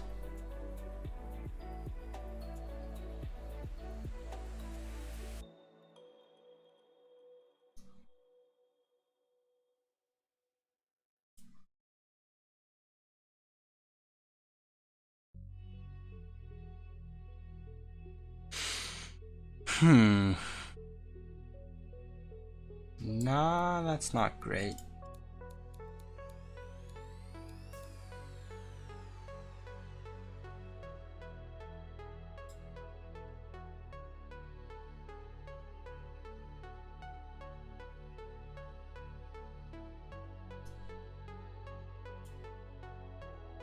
That's gotta be one of the stubbiest fucking DuckTales I've seen.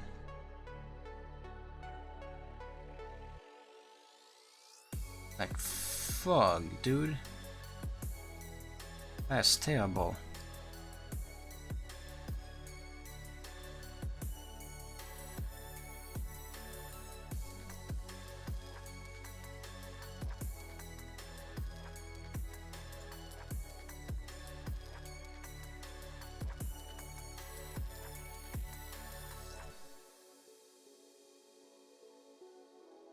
Hello, I would like to access the user interface, please.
Maybe that's a bit too shy. But it doesn't feel like that. I feel like a lip like this is what I'm looking for.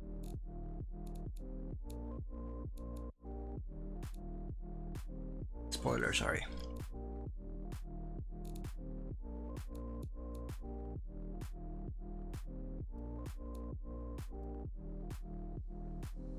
Oh, whatever the fuck that is.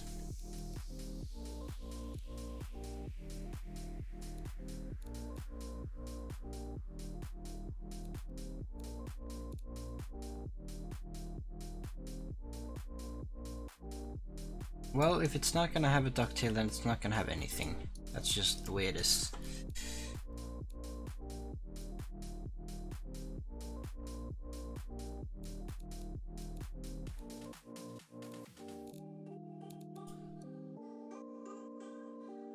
Which side are fuel pumps on? Let's see here. Driver's side.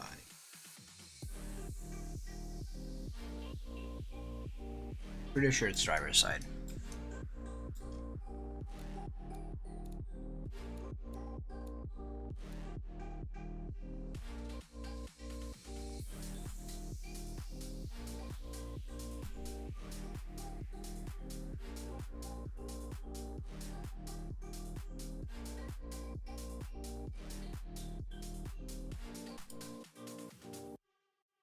I'll put that there. I think that's good enough.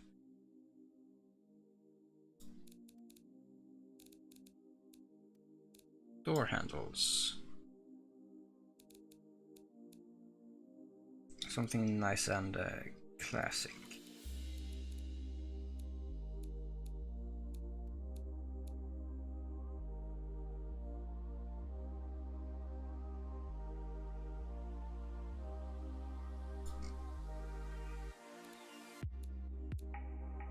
So neither of these have a keyhole.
Why is their solution like 4?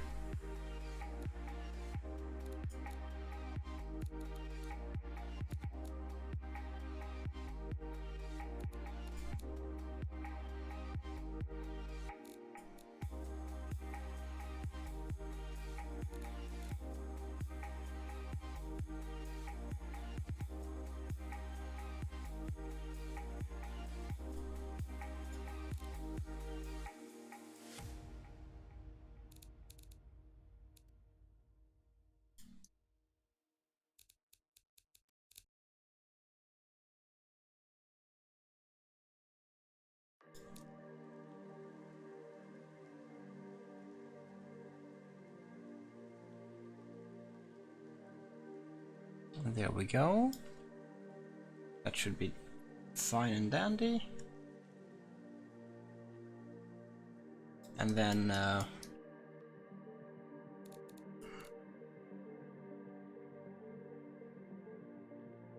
we'll throw an identical one on the back. Put it out a bit for customization.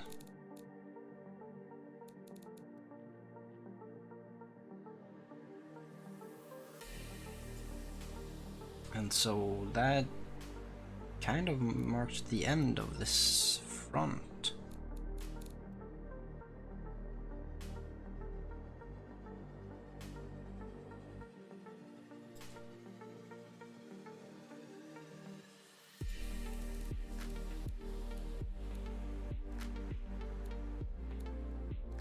I guess I can start with wheels.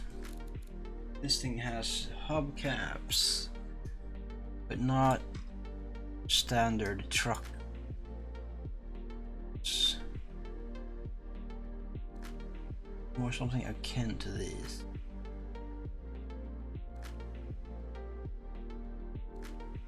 It could be those.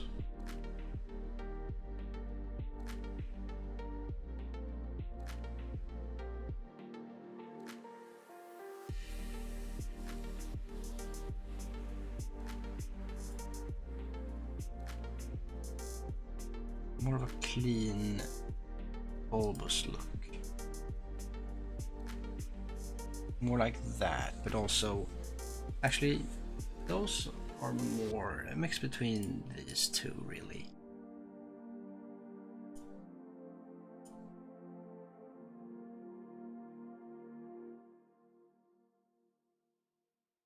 Maybe like those. That's very similar. Anything down here looks better? No, we'll take those.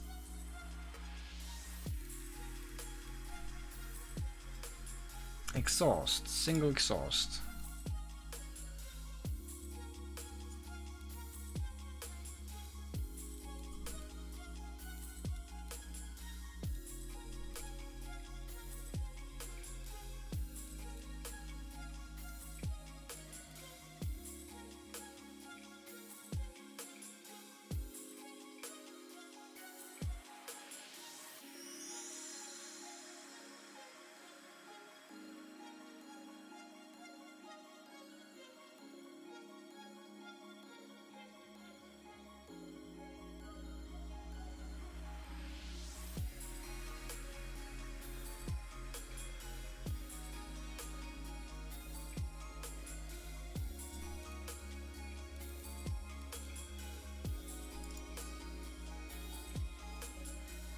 Yeah, that works. That works. I like that.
Nah, I feel like the classic look is better.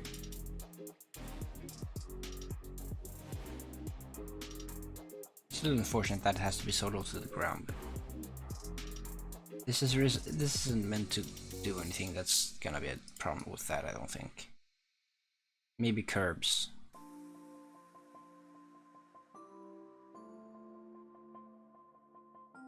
But like I can't really do that, so it's a little unfortunate with this undercarriage.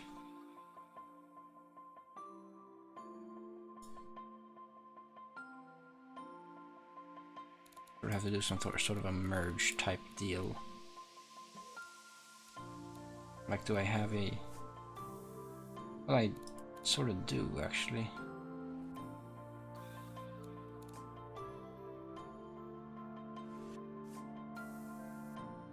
Having it that high up is weird. But having it there isn't as weird.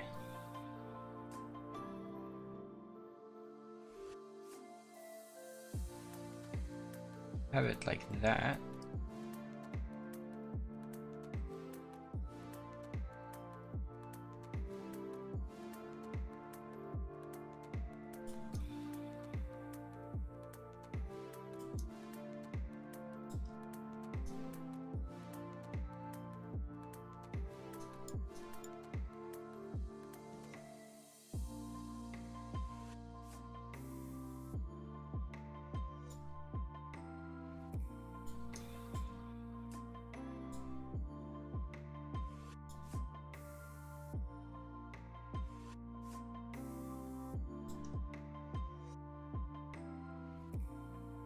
There we go.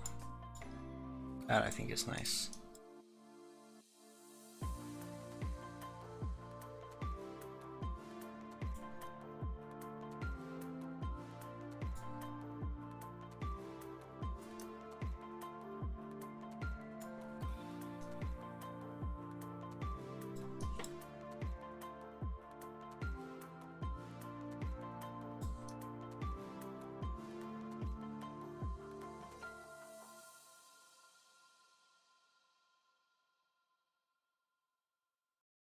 Maybe I should have that in here so it doesn't get hit by the suspension as the same.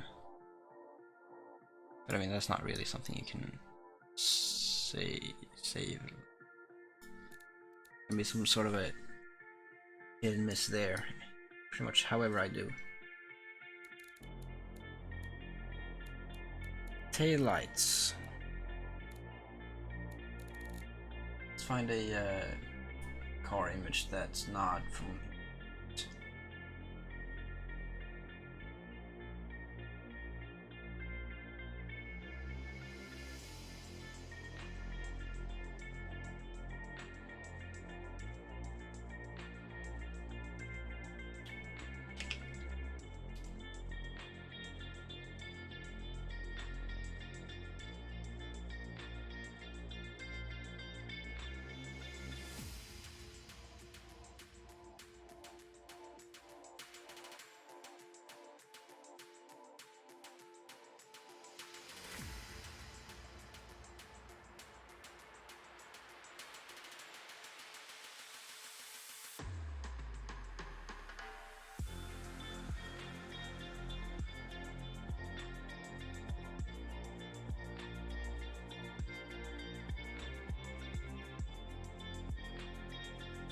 Close enough.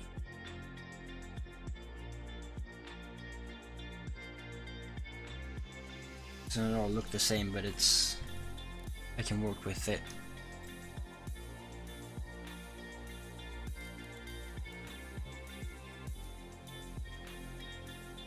So it's a very simple one. Not that one. I know there's a 3-piecer. That's maybe it's this one. Yes. Pretty sure it's this one.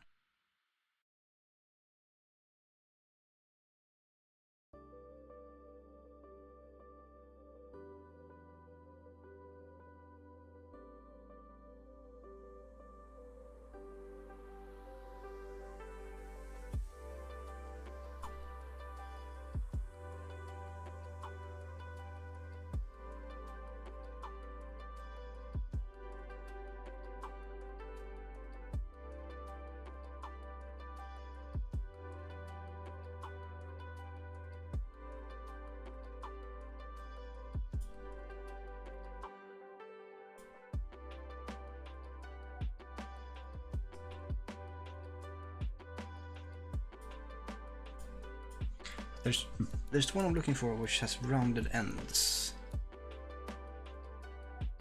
Not that one. I believe there is one. It's exactly what I'm after. Maybe it was this thing that I was looking at. Probably.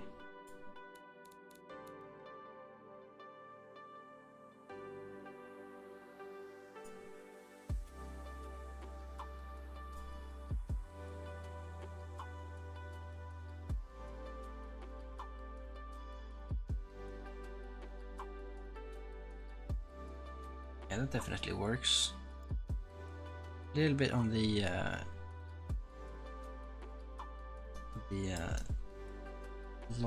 on the extended side, but that's fine.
So it's got sort of built-in bumper plate attachments that's actually a part of this bumper.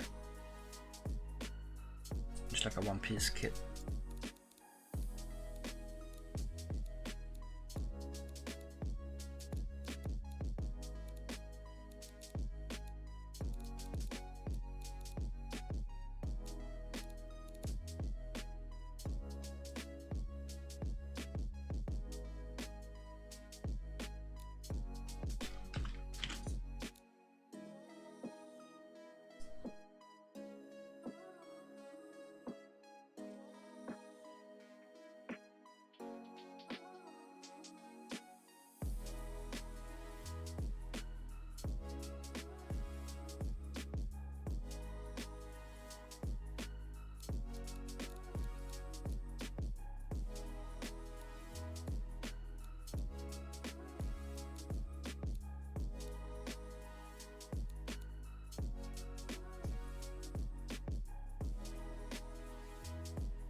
Like, being able to tow is nice.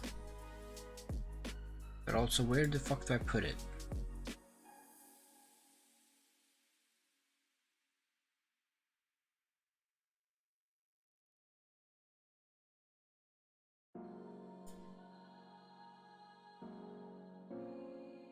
I feel like this might not have that at all.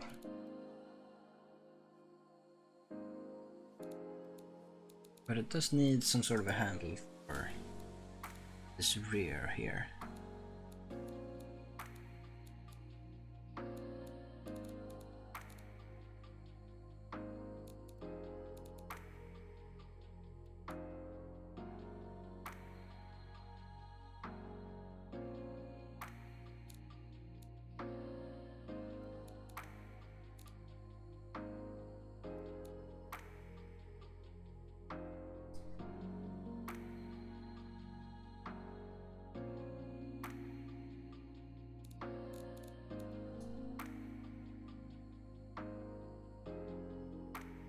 Additional handles, good, good, good.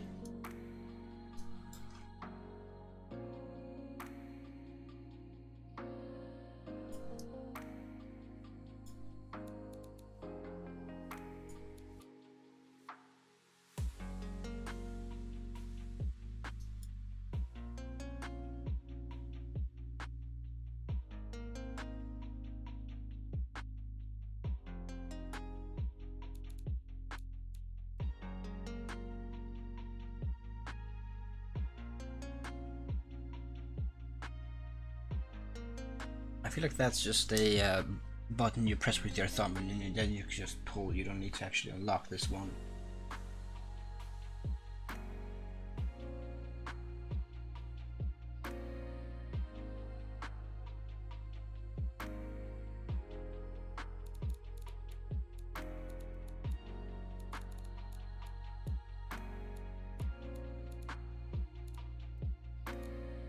So wasn't there other various stuff?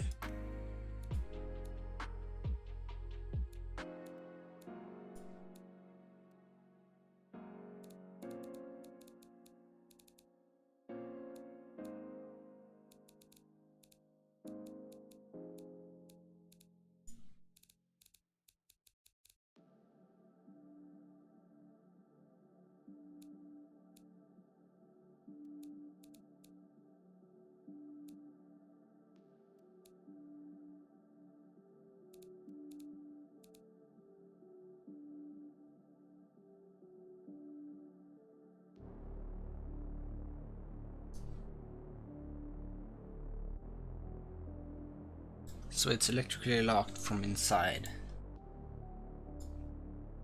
And this you just pull. For that old school look.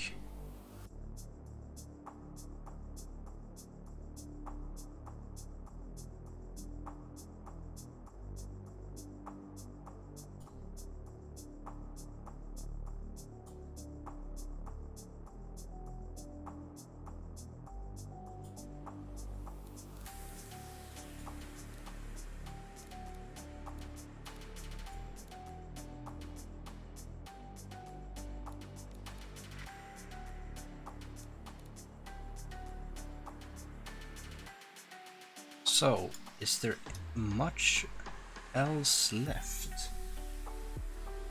I guess I could have some more trim.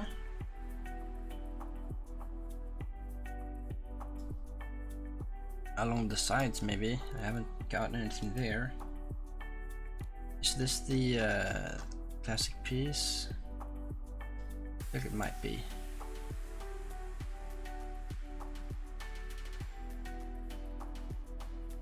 But also, do I really bother with all that design work? I feel like just taking this and not having bumps on it is enough, and maybe I could like put it on a corner or something.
I'm not sure much else is in order.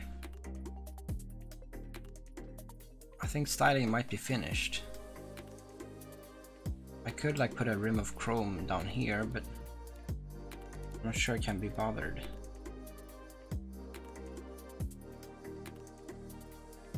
If I just maxo extend this.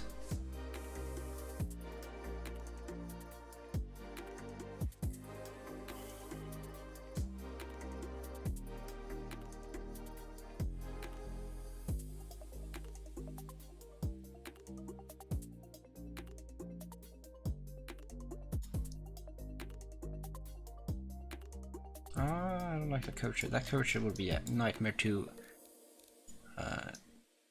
follow. I'll say this is done for now, at least. I might revisit, who knows, probably, but for now that's it. Longitudinal. What do I want? I was thinking rear wheel drive, of course, but I could definitely have all wheel drive. Or now this is a rear wheel drive car.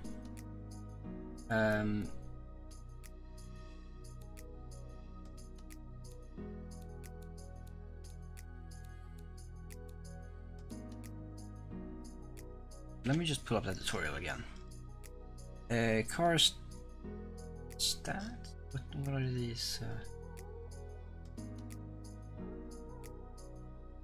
Okay, so hold on. Let's.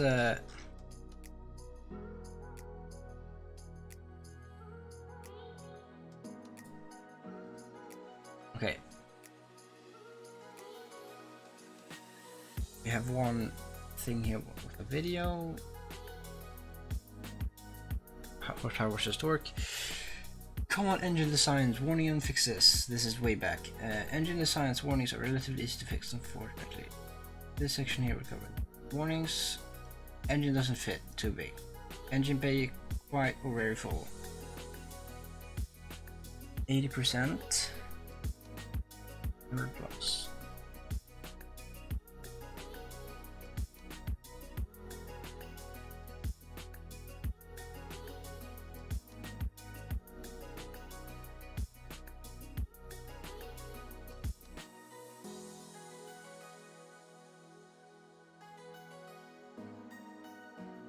Engine lacks clearance.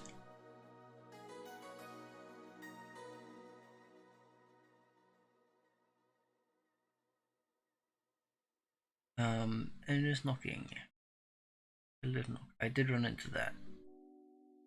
Applying too much pressure to the fuel. Not giving enough fuel relative to air. Enriching the fuel mixture, reducing ignition timing, making it more aggressive. High cam profile, reducing compression. We're smaller, but not that. Turbochargers. Don't like high compression. Yep, I experienced that. I forgot about that, but that's true. I did read that.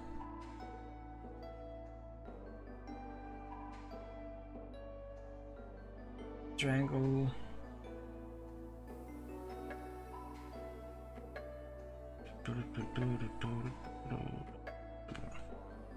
High torque load. Valve flow. Not really run into this.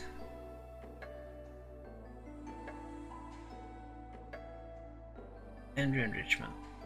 Fuel richness. Too much fuel relative to air.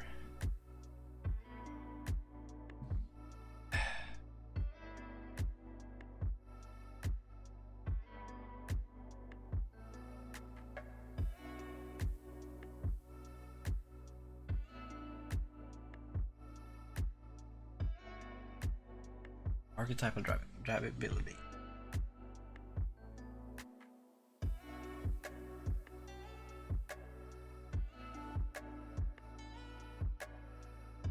Okay, drivability wants high starts and low ends. Sportiness. Relatively simple to go about designing. High end power, gradually increasing torque curve. Not sure I hit that, but sure.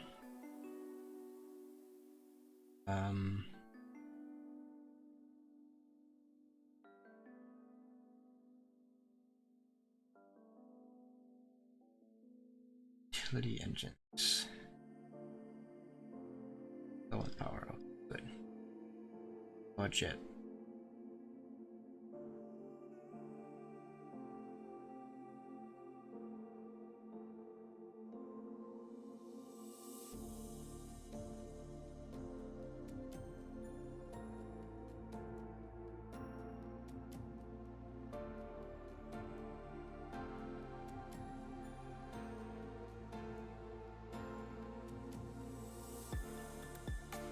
Premium.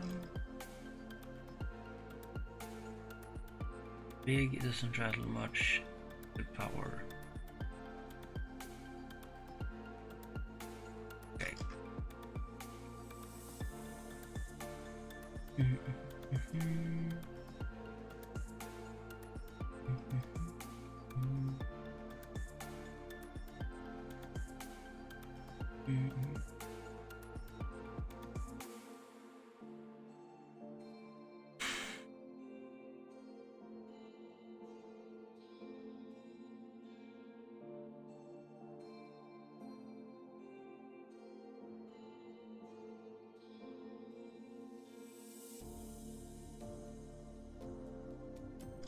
Yeah, this is a bunch of campaign stuff. Drivetrain. For drivetrains, quite likely the most options will be booked out. Drivetrain includes transmission.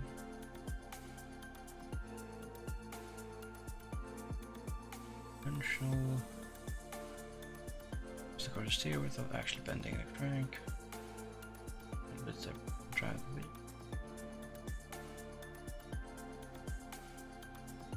That's what the differential does, yes.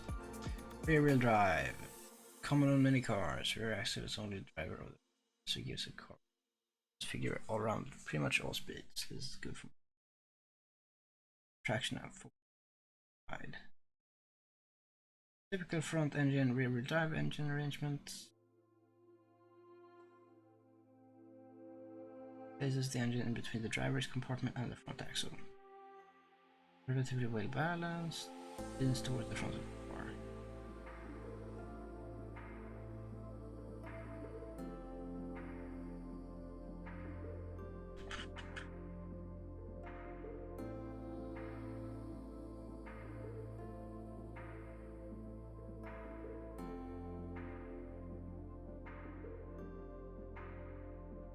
Front wheel drive. Pretty much only transfers. Driving choice saves money. Low speed, more drivable. Rear drive. Go where you point it.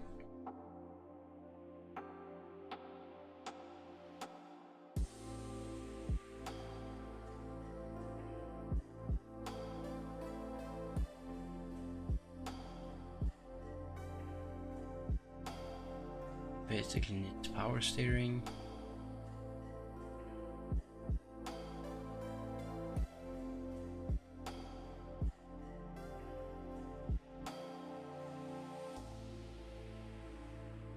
Four by four.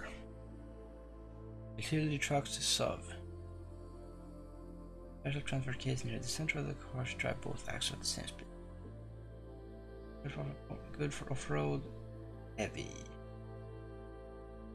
Diagonals of power on top of it. 4x4 engines need a bit higher than a typical drive setup, allowed for the transfer case to be run to the wheels.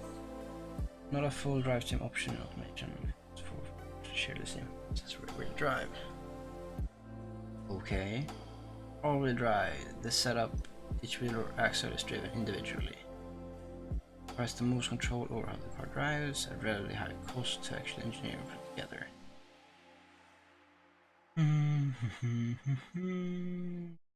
Tends to be shifted forward slightly. Higher than most of the engines to allow for differentials. All-wheel drive can be set up to apply pretty much any configuration. Unlike 4x4, there's no choice on where to distribute power. Always drive in the configuration set. For shooter engines in function for front transfer 90. Gearing. Where am I at right now? I'm in gearing. Manual. The classic stick gearbox. Just sporty. No parasitic drag. Automatic. Does the work. Mechanical computer and hydraulics. More drivable. Loss of power. Inefficient with the fuel. That's automatic. Computer assisted. So it's not only a mechanical computer but a different computer. This helps reduce overall losses caused by the basic automated transmission. Can be switched into modes. Manual will be superior sportiness. Sequential. Computer operated transmission, which is operated via buttons. This allows the driver to select the gear in a sequential order. And the computer handles the clutch and gear swapping. Also be used as an automatic, making it a good all-round transmission choice. Just much more expensive than a manual. So that's probably where I'm going for. Dual clutch, very similar to a sequential, but with two systems built in. One computer handles even gears, and the other odd. Also, there's two ones. One for each. Okay. Functions mainly as an automatic, but allows the driver to override the computer, if so desired. Nearly instant gear swap due to having two computerized clutches.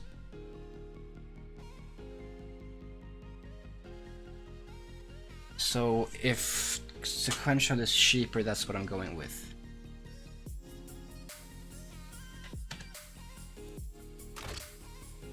So yeah, that's all. That doesn't. You don't gain anything from that. Ratios.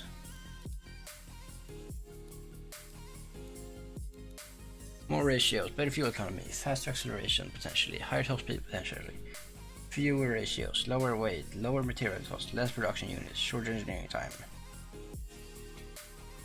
While this is a sporty one, it's not supposed to be fancy.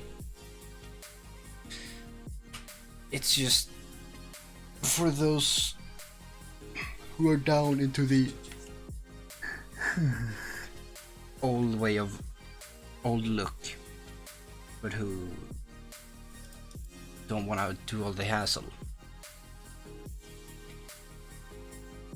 More gears overall provides for better acceleration versus fewer gears, as each gear has an optimal range for acceleration that the gear will provide for. More gears also gives the driver or car the ability to run the car at lower RPM while still achieving the same speed, as a result saving on fuel. The only real issue with adding more gears is the expense that comes associated with it, the weighted cost and the engineering time to make more complex gearboxes. Top speed is for how long the gears should be driven in, which is influenced significantly by the final drive gear ratio, which is the last gear to turn before the drivetrain turns. Which is the stagger effects. Okay, what? A longer gearing allows for higher top speed. Shorter gearing tends to lead to higher overall acceleration, assuming the driver can keep up with the shifts required for optimal acceleration. Top speed can also be used to create what's known as an overdrive gear if it's set high enough, where the engine doesn't have enough power to push the car beyond the torque power peak in the final gear. This lets the car keep its peak speed while driving the engine at lower RPM, as a result saving fuel. Okay, so let's go with a nice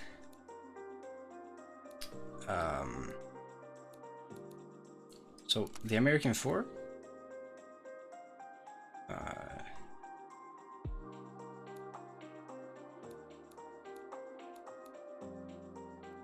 how much better is that?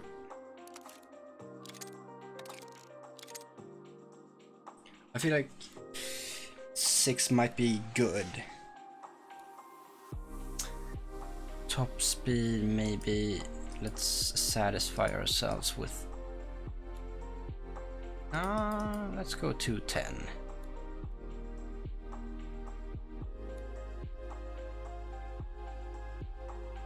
Spacing, higher utility, better off-road, better drivability, potentially better sportiness, less wheel spin. But so currently it doesn't wheel spin anywhere. It does not wheel spin. Spacing, hello, how does this work? It's how far apart the gear ratios are from each other. Higher spacing generally means more application of power sooner in the initial gear, and faster acceleration, while shorter spacing means the gear applies its power slightly longer at higher speed before needing to be switched to the next gear. Higher gear spacing on cars with many gears is generally more comfortable. Tighter spacing lets the driver keep the engine at peak power for longer, which is generally beneficial for sportiness. Fast accelerations means faster 0 to 100. It also means that the car may encounter wheel spin. And partially fixed with the differential. Generally suggested to have one gear set to achieve 100 km for in-game stats from the 0 to 100 times. Speed limiter is used for electronic controlled fuel injection system. Without setting a peak speed, the engine is not limited on how fast the car can go. It is instead limited on either the gearing or the power of the engine itself. Adding a limited speed can be used to force the engine to run at a lower speed for fuel economy reasons, as well as the tire cost limiting. Tire cost goes up if the car can go faster. So considering I don't spin, maybe I want to have the highest gearing.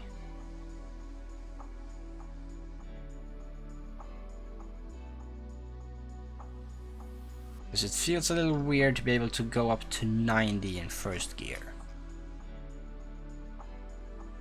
That's almost 60 in first gear. Let's just put it at the average and have a differential slapped on there. Differential is what allows the car to turn without twisting the axle, since one wheel moves faster than the other in a turn. Open, simplest as well as most commonly differential type. Open diff will apply the most power to the wheel, which gives less resistance. This has the benefit of being rather cheap, but it will basically make the car useless on any road surface that's wet or muddy. It's usually actively detrimental to getting a car unstuck, since the truck driving axle will send almost all the power to the free spinning wheel. Manual locker allows for the driver to manually lock the axle together to ensure both connected wheels run at the same speed. This is generally unnecessary on most cars and will be seen as simply an extra cost in some markets for a feature they don't use, since it causes binding of the axle and diff in turns on pavement, which tends to ruin the diff. Useful for off-road. Automatic locker. Available starting in the 50s. The automatic locker is essentially the same as above, but the car automatically locks the wheels when traveling in a straight line and disconnects them when turning. Function is a form of limited slip differential, except that there's no slip at all. This provides a relatively high wheel spin reduction for cars that absolutely need it, like muscle cars, but it's usually detrimental to normal driving. Only used muscle cars and an occasional utility van. Geared limited slip diff. First variant of LSD available in 81. Unlike an open differential, this system tries to apply the most power to the wheel that gives the most resistance to turning. That in turn reduces wheel spin across the board and usually makes the car easier to drive hard. It is a somewhat complicated and expensive piece to put together. It's also not the most comfortable diff either, since the diff tends to be a bit more forceful during acceleration. Viscous LSD, available in 85. This LSD uses a special type of silicone that heats up and hardens if the wheels aren't spinning the same speed. That helps to partially lock the wheels together and reduce wheel spin. Relatively cheap compared to a geared setup, but not as efficient. It is a decent choice to reduce wheel spin on luxury cars, however, since diff generally won't be noticed unless it's activated via a spinning tire. Electric LSD. Electronically controlled LSD using hydraulics and other fancy stuff to detect and reduce wheel spin. Very expensive to produce and engineer, but does the job exceptionally well. Rarely used. So I'm using a viscous then.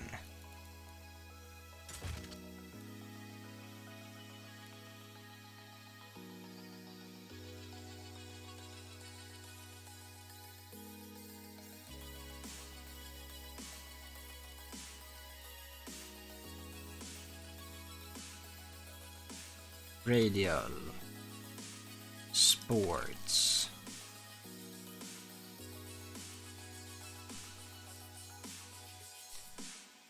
Rim, I'm gonna go alloy.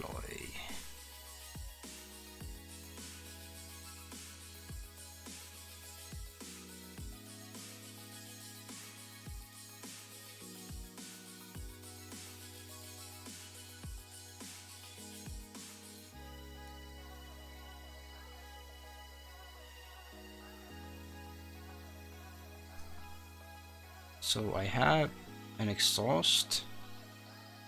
It's a little weird there, but that's okay. It goes back there, and yeah. Way more space. Easily fit all of the details.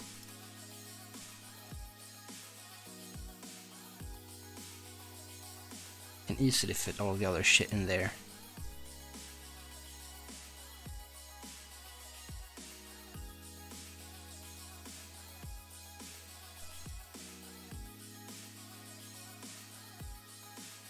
Okay, let me look this one up.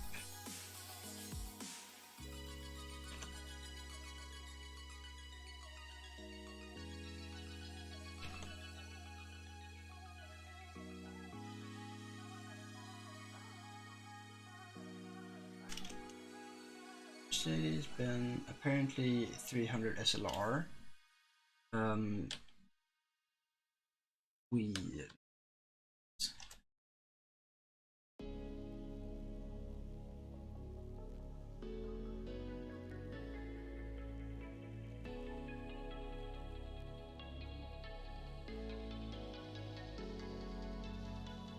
Six, 16, 7, 16. Oh, 6.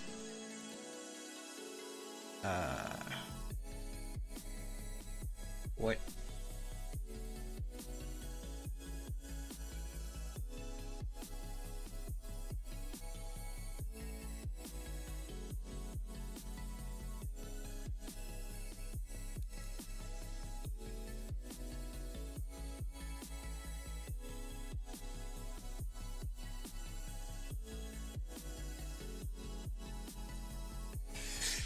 Um.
All right. So it's at least 125 plus 335, which is neither of those are relevant. And just say that usually it's not below 175, not above 205. So let's say that the front ones are 85. The back ones might be 95. Just for the sake of some sportiness like that.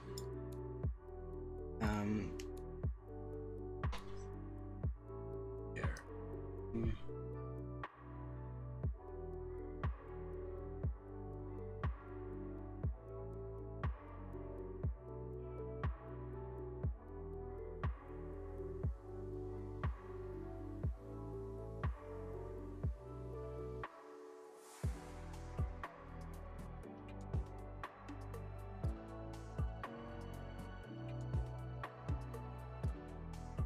That's tire width.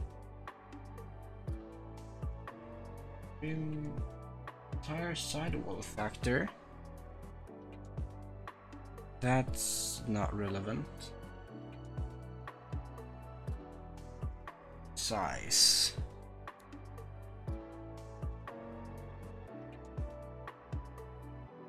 It says 16, but that's inches.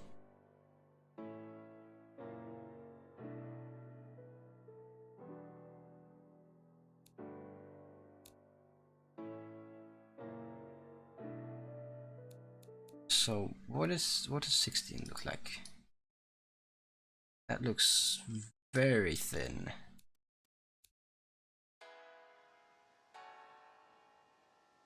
Compared to the image, that looks more like that's what I'm after.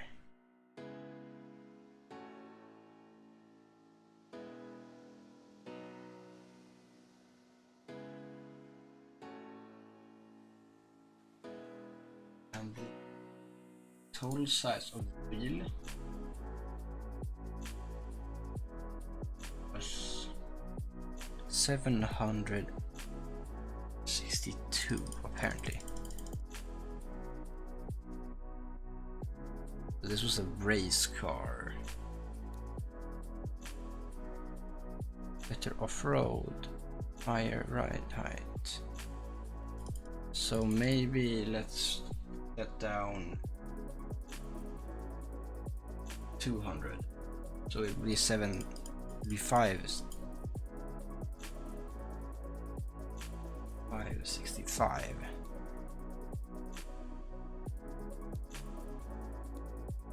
Something like that to appease the reference image. Like that.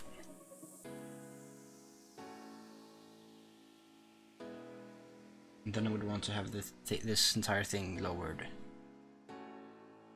And that should be here, right? No. Apparently not.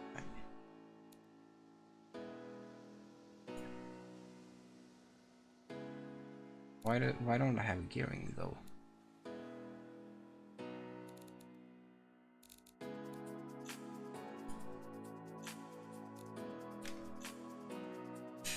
Tires. Cross-ply.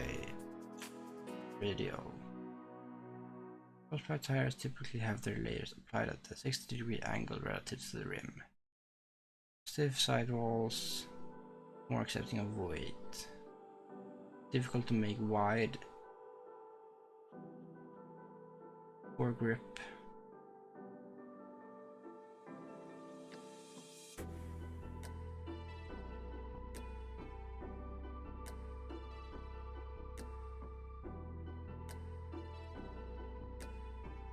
Okay, apparently Cross-ply is for sporting.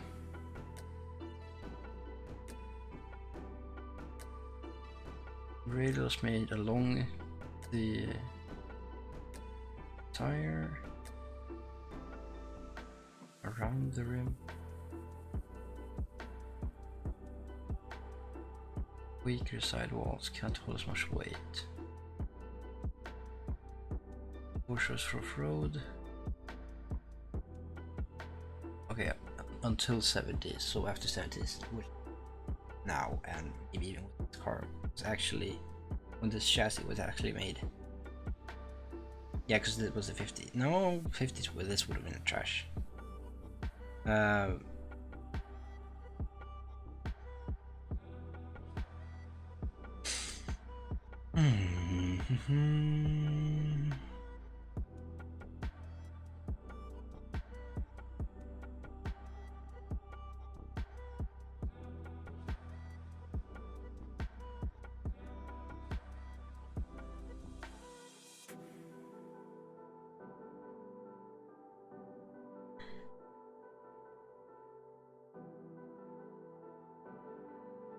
Sports compound. Soft rubber makes up this tire. More difficult to drive, quite a bit more grip, better recording. Pretty much the only choice for sports and muscle cars.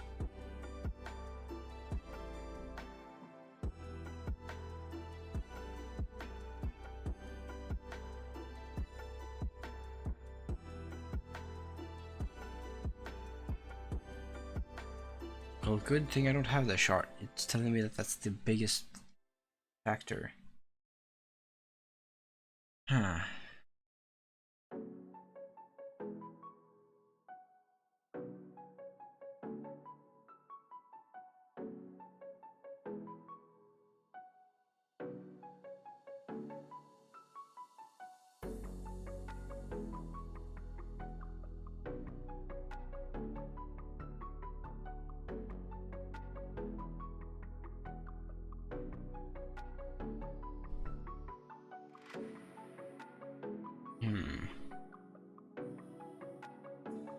There's an entire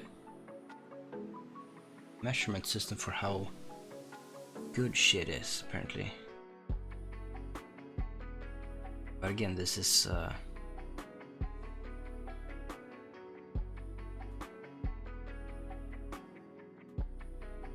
this is the campaign version.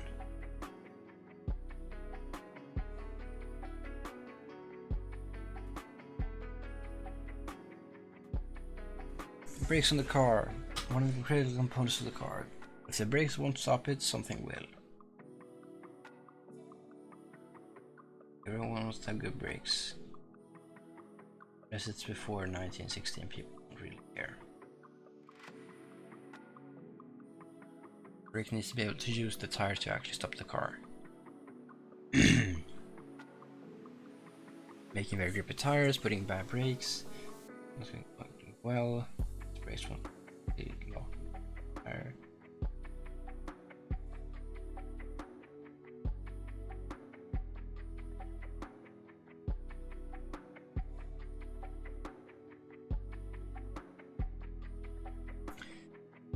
You want to get just enough brake force to lock the wheels.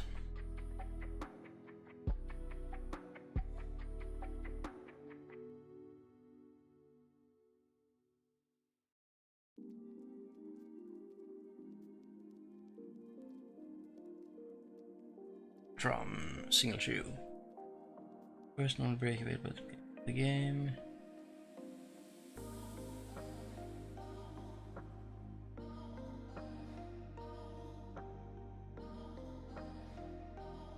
Usually terrible. Cheap. Bad for front engine.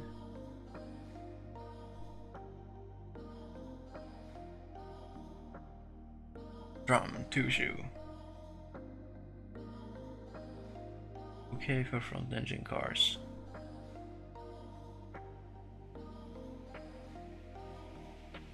Only front. Solid.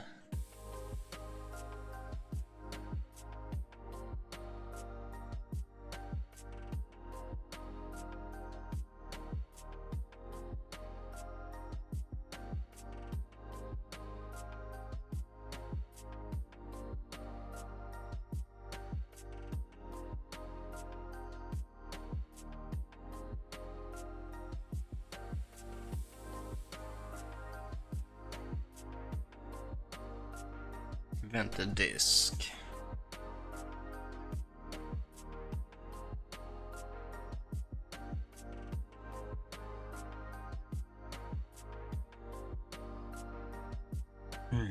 Good for front engine.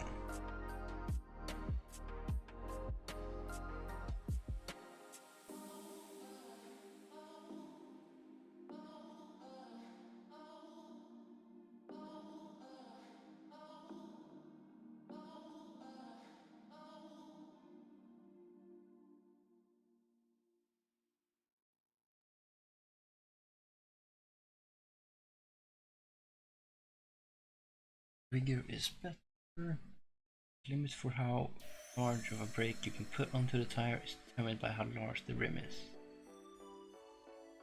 Bigger brakes offer more force due to leverage and are resistant to fading.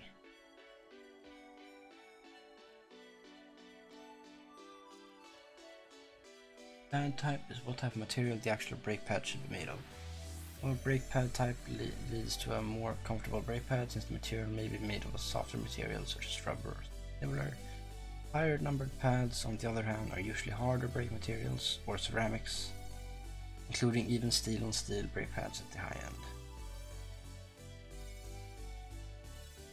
Very uncomfortable, very resistant to fade. So, I'm thinking front brakes vented. That has no function. Solid rears.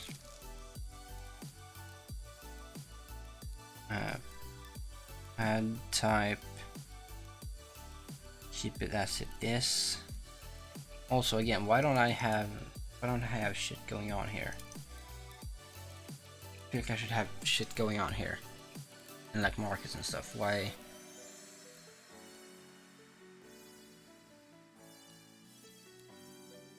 Under tray.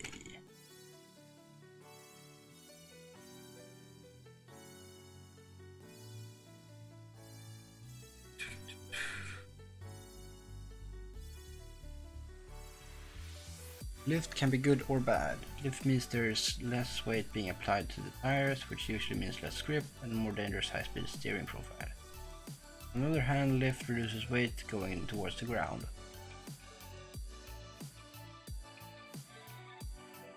Might help with acceleration, assuming it doesn't lift off the ground. Downforce is the opposite of lift. No way. Some chassis types come with native downforce. More grip, better steering results, lower speed. Active wing tells the game to treat the rearmost wing as an active wing. Instead of the wing being a static simple wing, it has hydraulics to the wing, which allows it to shift position as the car increases or decreases. Higher downforce, reducing drag at the cost of weight, complexity and monetary cost of the hydraulics. Generally only used on super hypercars and occasional sports or track cars. Cooling airflow.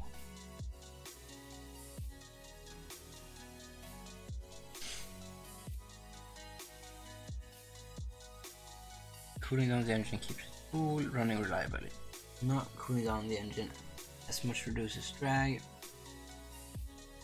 and may actually help with the fuel economy at potentially damaging the engine.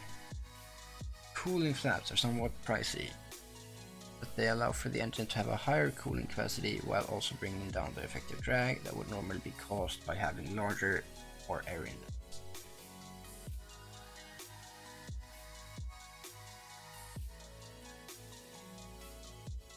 Relatively expensive. Only worth adding onto utility vehicles, eco-focused cars. In countries where reliability particularly matters.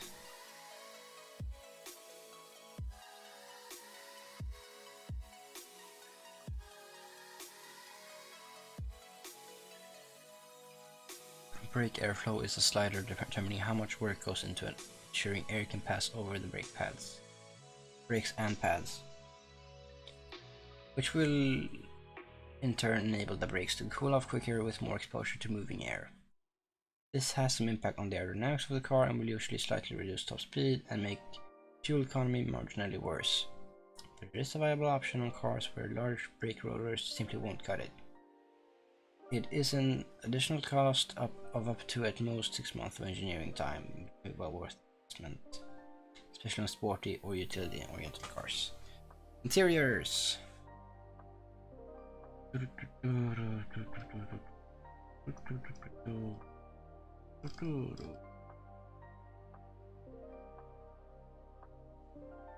But how about those under trays then? I must say it's semi-clad. No cooling flaps. Cooling airflow. I'm gonna let that be. Brakes don't need airflow. 2 seats. Interior sport.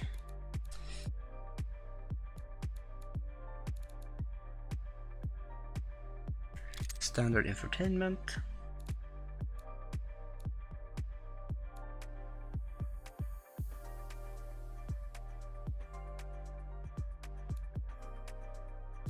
Power steering.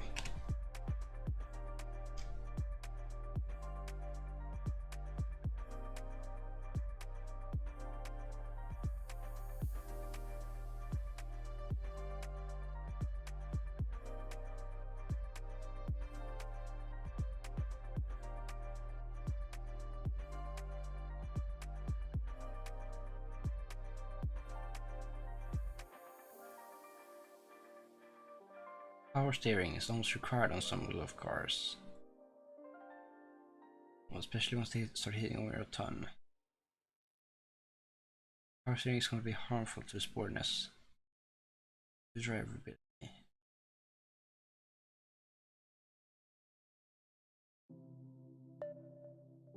Though electric variable steering near the beginning of the thousands, 2000 comes close to being as good as a car without power steering. Power steering, depending on the type used, will generally remove the ability for the driver to feel the road when compared to a manual steering power wheel. Power steering, on the other hand, significantly reduces the physical effort that goes into actually steering the car. It is almost always required on a front-engine car.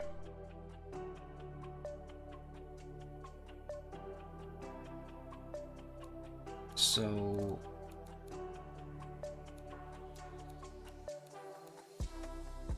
let's just start there. Drivability, comfort, sportiness goes up. Murdered by electronic. That's a lot of bonuses.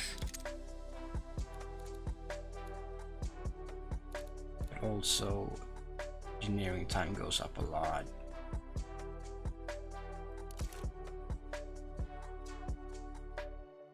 Nah, it does not. It does not go up a lot for considering the improvement that is.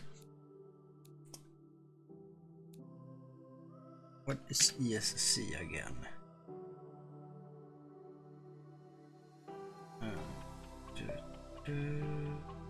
Electronic stability control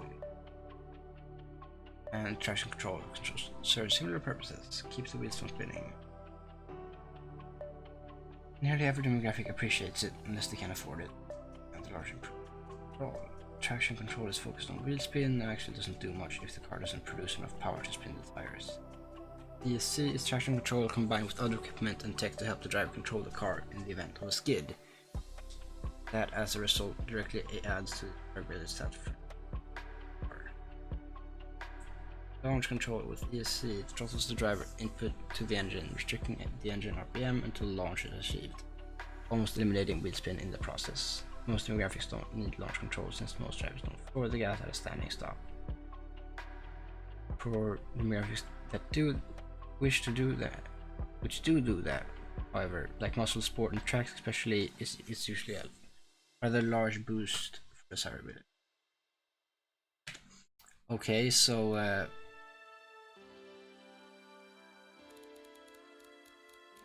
I would like to have ABS, ESC, and LC.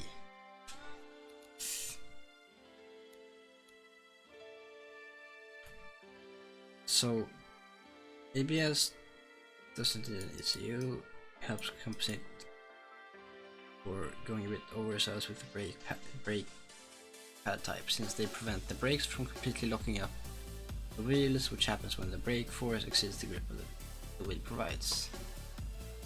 Helps uncontrolled skidding.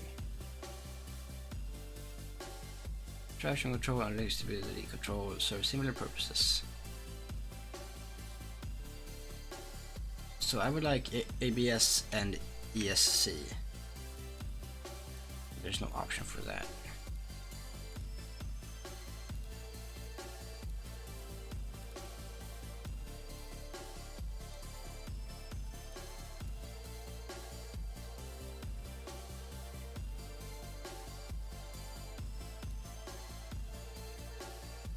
That feels weird though. Like, I don't know why that would be, but that probably has a reason.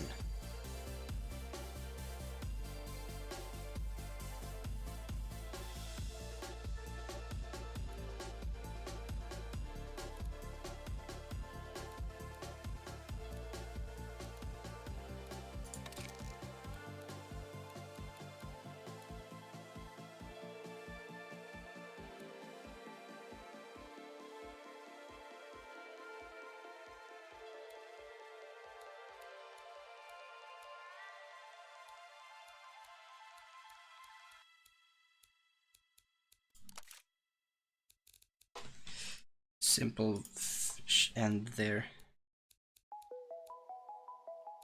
Oh shit. Springs standard.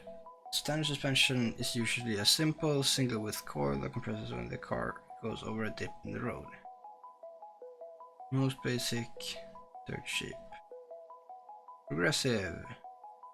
Made thinner or longer. Might be made of different materials. More comfortable, more costly,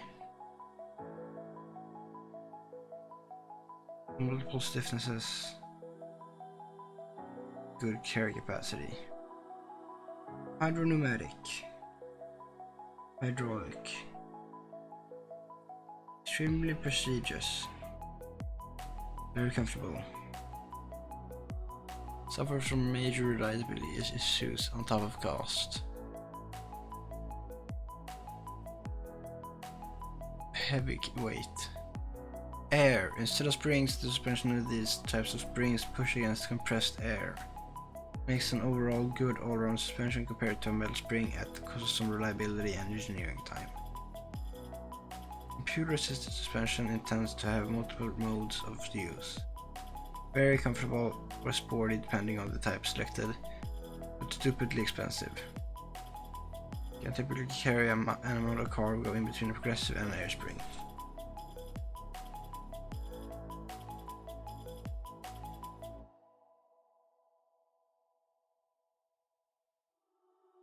So I think I want air then.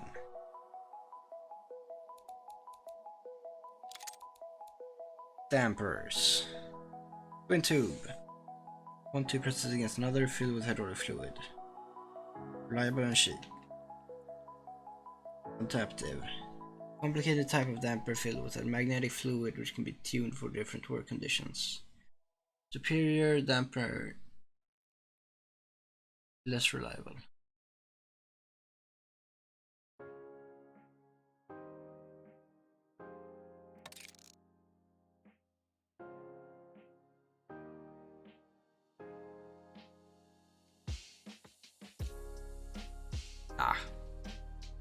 Sway bar.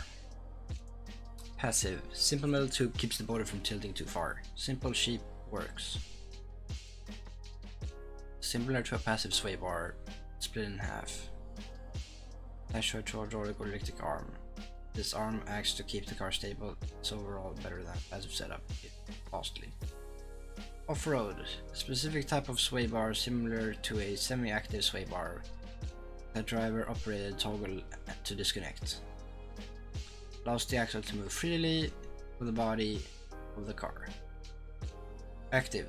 Fully active sway bar, which works to ensure the maximum possible ride smoothness. Expensive and prestigious.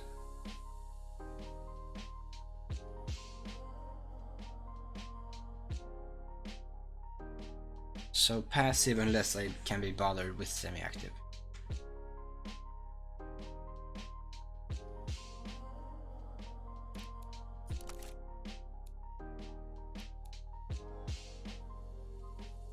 That's a big difference.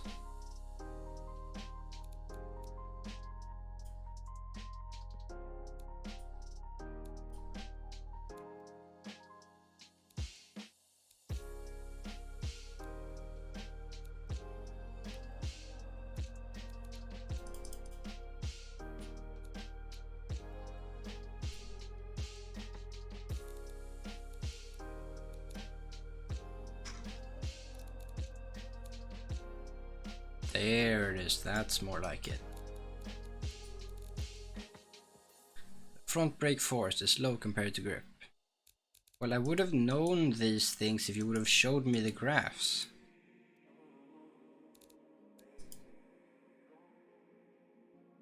Let's see here.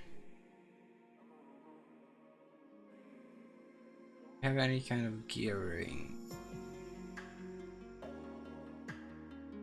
Short gearing.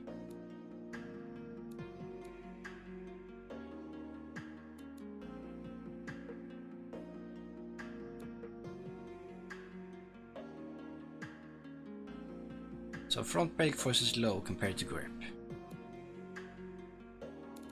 Brakes. Front grip, front brake.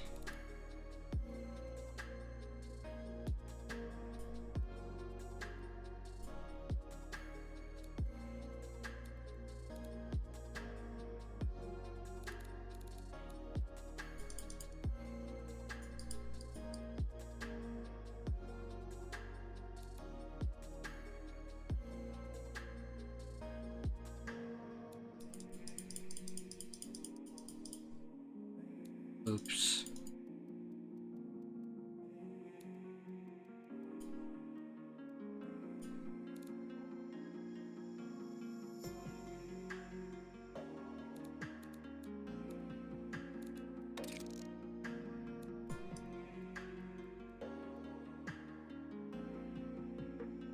Just put it above a smidge.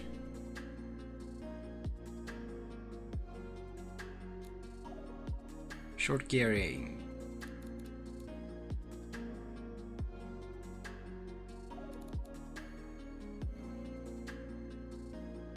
Short gearing is significantly reducing the car's top speed. Increase top speed.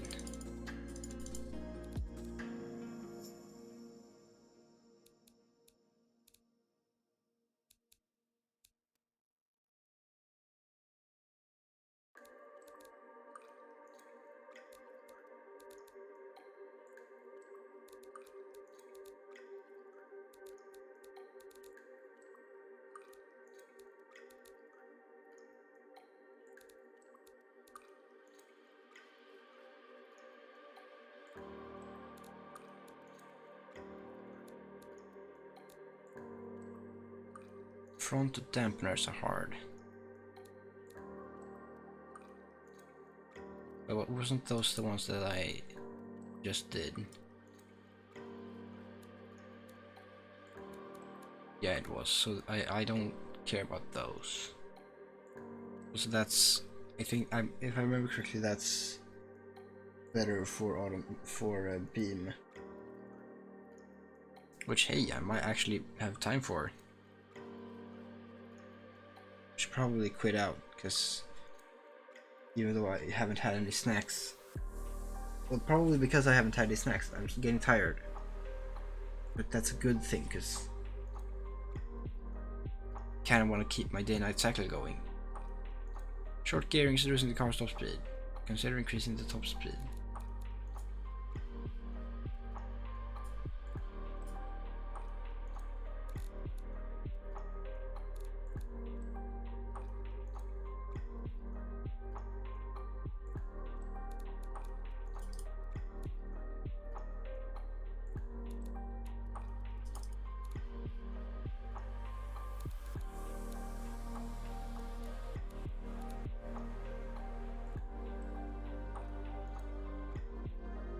Front tires are narrow.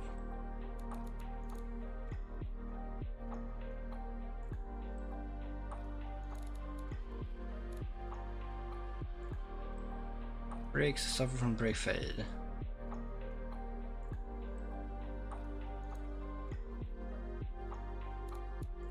Wheel spin. Oh, there we go. That's what I'm talking about.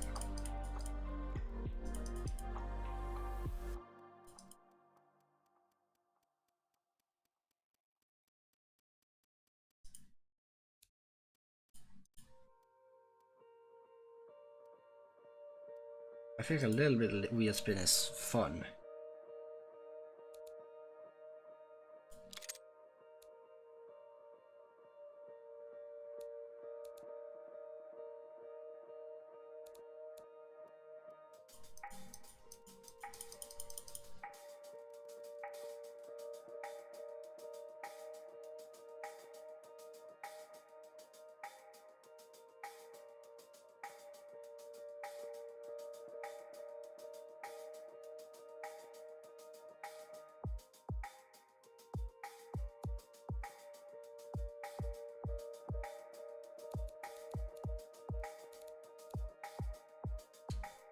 Brakes suffer from brake fade.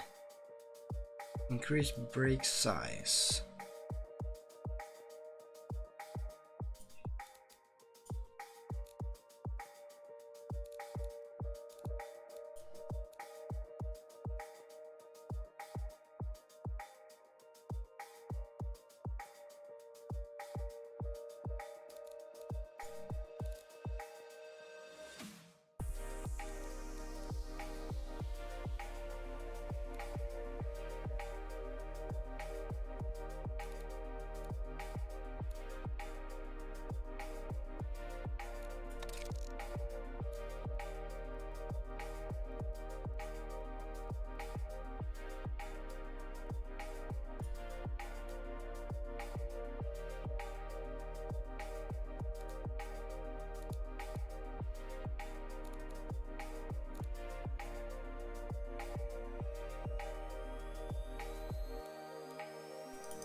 So you're warning me that they're too big, but you're simultaneously saying that they're not too big. That they're too small, actually.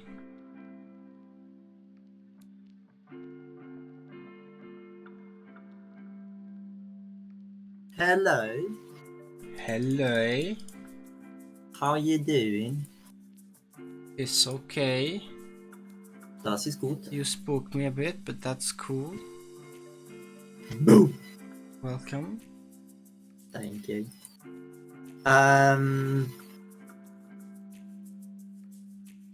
Is you streaming? Correct. So Yeah. English it is. If you wanna.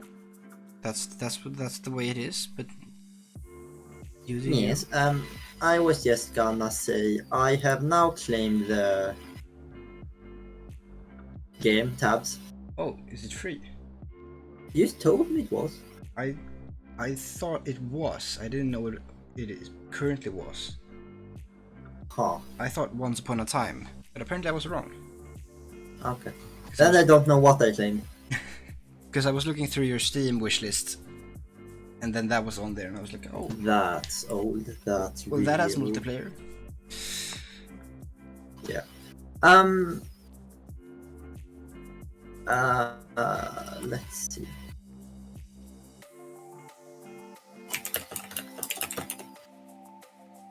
Yeah. So I'm currently designing myself a car. From Forza or? No, I am playing automation. Yeah. Korrekt. Vi ser här.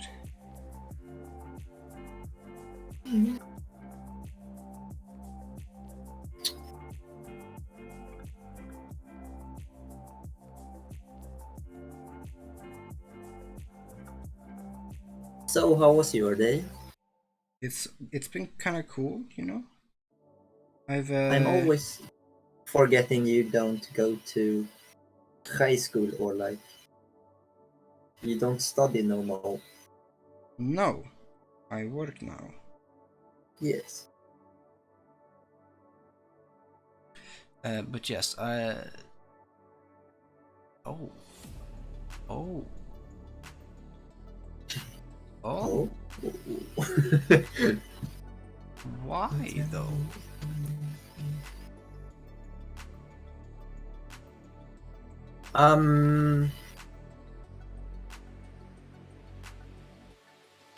Hello. Hello. I just saw the. I'm gonna move since I don't want to disturb the stream. No, Who you the can hell now. swished me? Somebody swished me. Somebody gave me months. Because I am aware that we're Ah. here, so I'm gonna move. Hello. Yeah. But I wish you a happy stream and Yeah, well, Maybe I'll jump. thanks. I've got You congrats get to from stay, you know. Fabian. It's cool. Why, thank you, Fabian. That's really nice of you. Oof, Shonder's there at the end here. Wow. How do I? Can I do anything about that? I'm not sure I can really. Apparently, this car weighs an additional 42 kilos at 200 kilometers an hour. Downforce That's a heavy. lot of weight. Downforce Wait. heavy, man. by the way, Mask, I have a new friend. I don't know why I'm happy because of it. It's like maybe because I don't have that many friends at school. That is definitely valid. Well, friends is always fun to have. I have Depends on what kinds of friends. a decent number of them. I mean, More than what, 4 or 5? No, it's like just exactly 4 or 5. Yeah, I was talking about myself, but yes, we're kind of a secluded group. Yeah. I don't know. She talks more than I do, so I mean, that's a Well, that's as special long as you remember you've got a girlfriend. We all No, do. no, yeah, I know, but like, you see what I mean here? She talks more than me. That's never happened before, actually. Well, if you're new to the person, you're really shy, so... No, listen, like, okay, we're in the same English group. She started talking, like, I think she talks really fast as well, so it's like, sometimes it's hard to hear what she says. Oh my god, can someone accept these fucking matches? Oh, can I swear? Am I allowed to swear, or is that illegal? It is a criminal offense. I'm gonna have to send you the internet police. I cannot answer. I refrain from answering that question until my lawyer has arrived. Cancel his ass. Cancel him. Full fucking No. cancel. We don't do that here. This channel is adult, so as long as you don't break Twitch terms of service, which is child rules anyways. So. Oh, what the fuck was that? How do I change the color of the wheels?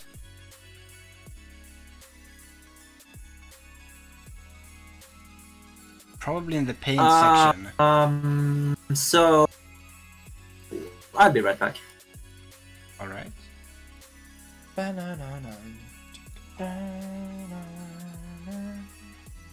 Where did he go?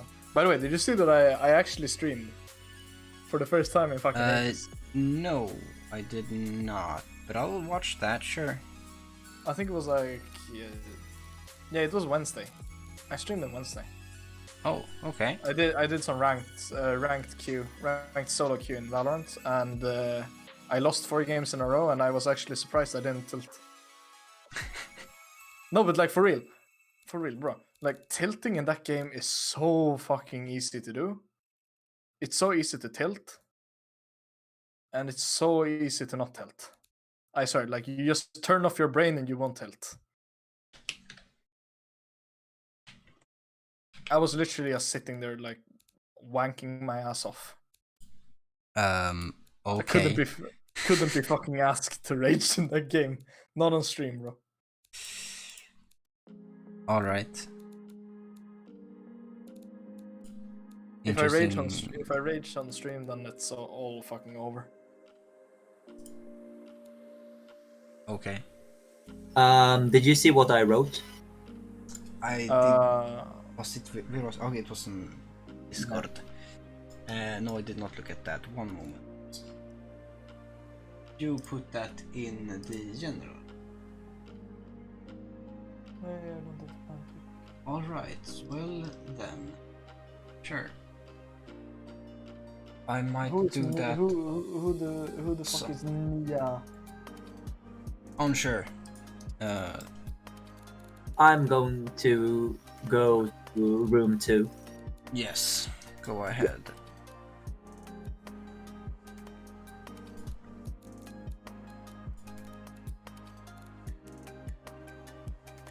So, alloy. What the fuck is an alloy? I guess it would be like some fake ass sad. So let's call this sad add steel. Let's put it to like that color. Okay, that's a better sad steel, but that's not quite what I'm after.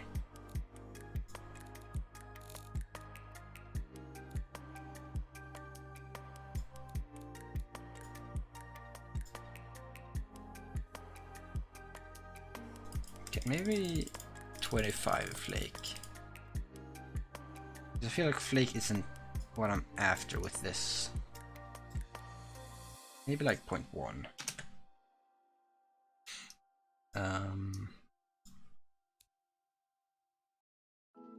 And then maybe like 40 shine. Then a little hint of a darker. Or brighter?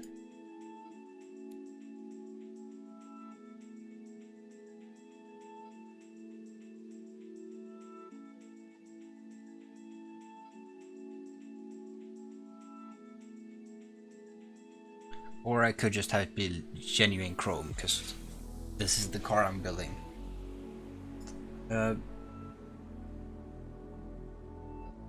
I think 5 might be what I'm after. Yes. That is what sad steel looks like. But these are chrome wheels. They're not chrome wheels, they're steel wheels. Maybe they're aluminum. They're aluminum. I use aluminum elsewhere, so that's what that is.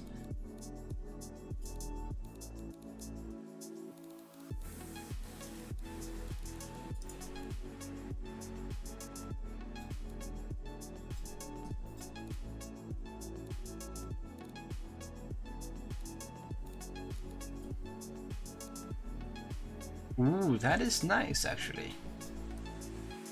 I don't mind that. What else have we got? Got the center assembly there. That could be particularly shiny. But it does look terrible, so let's not.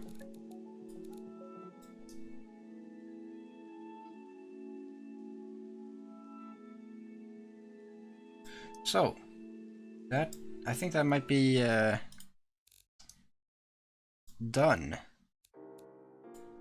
This is apparently a light sport budget.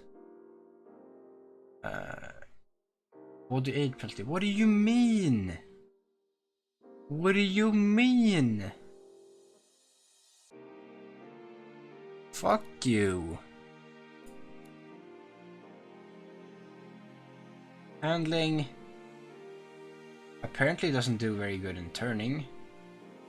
The diff's not great, the drive type's off for some reason, I'm not sure. Longitudinal? Chassis, nothing different there.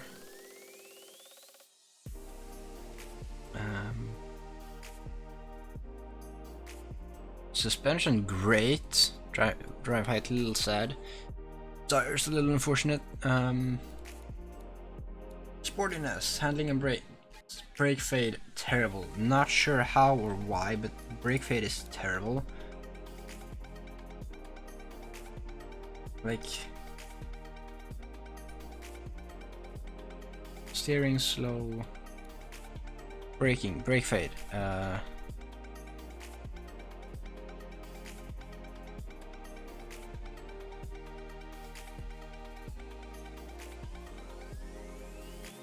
But that does like that looks like a straight line.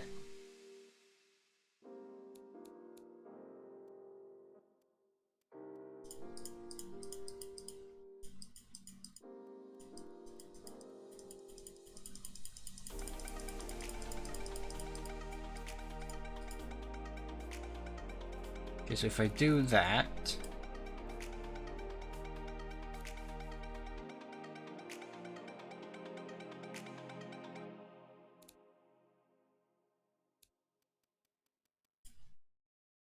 then apparently that's good. Maybe I could improve the pad type.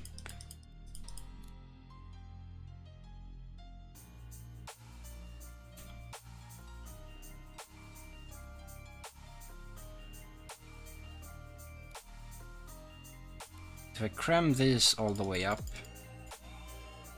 and then like go back down to one piston maybe.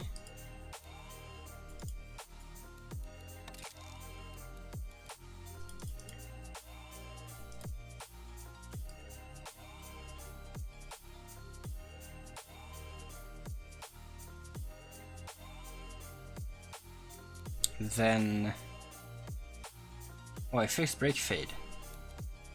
Why? How? Just the scariest motherfucking brakes. If I go all the way front, Actually, that's all the way even. Even C's.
I don't understand the brakes right now.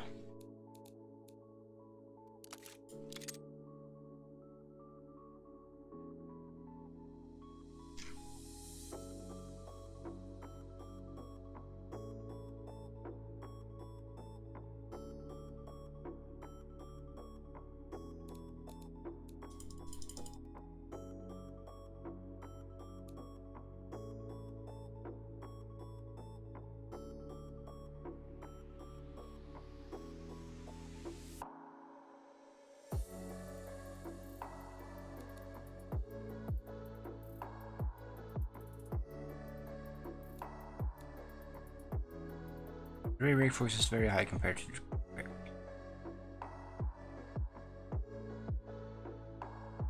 decrease rear brake size for pad type.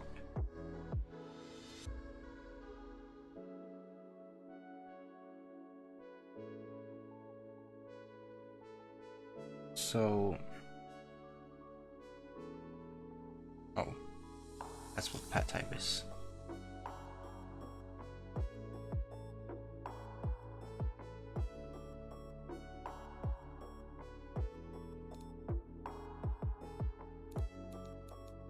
So what we can say is that braking at max load shouldn't be a negative.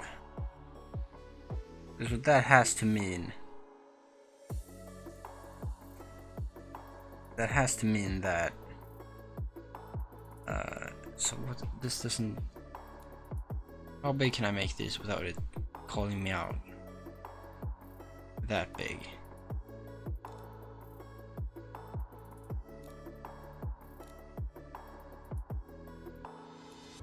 And now suddenly, okay, so that did make it better, but it didn't fix anything.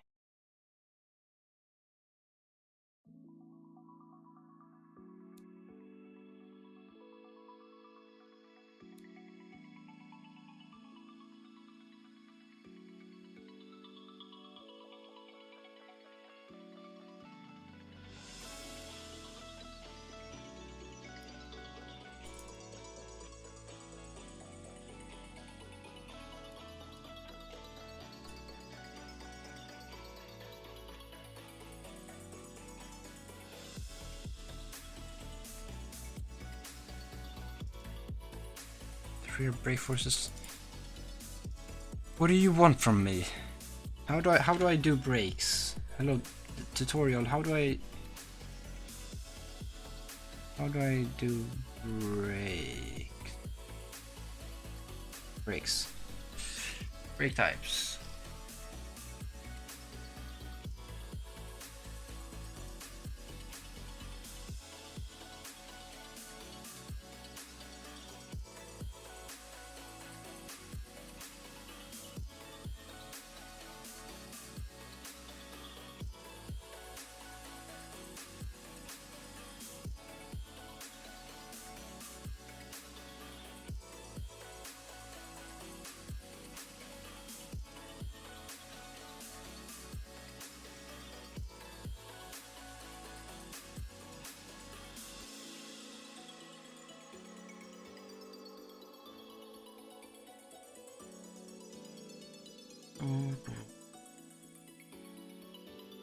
Well,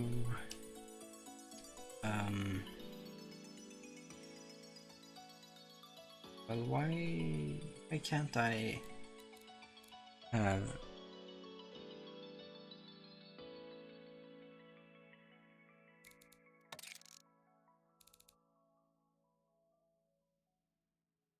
But now...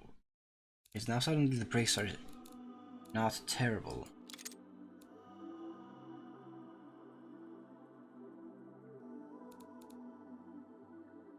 I'm still... That's worse? What?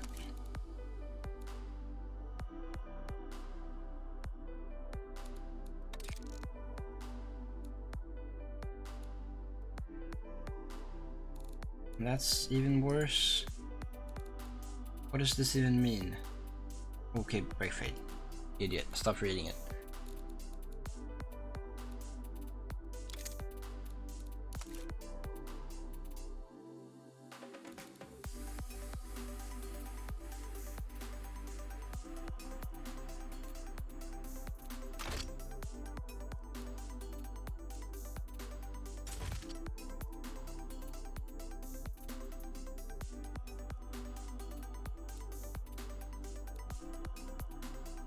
Okay, that's good. Now I'm actually in the positives.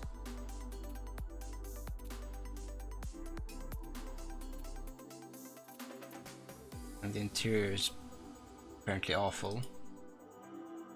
I'm sorry. The economy though seems okay. Apparently. Description. Never mind.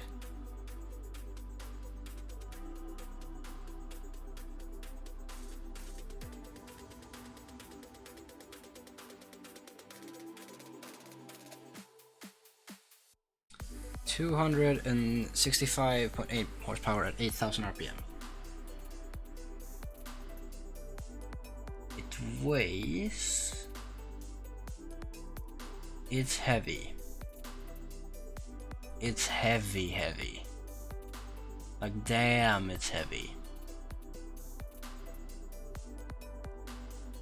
I'm a little surprised. Save car. Sure. I don't have a name for this. Can Fantasy Name Generator help me with this?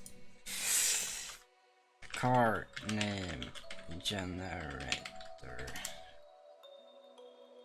Confused.com. Fantasy Name Generator.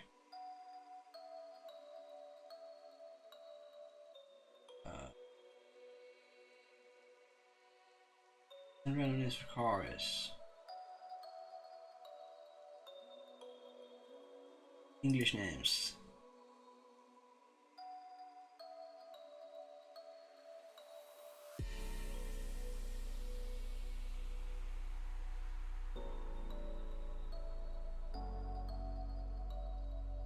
What?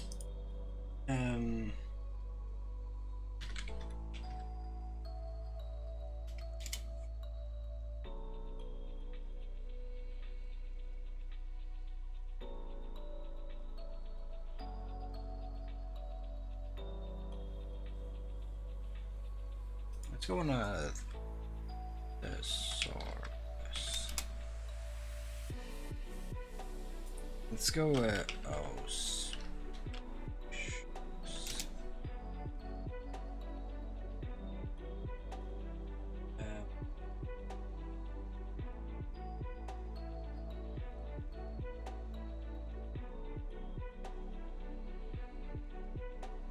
nah.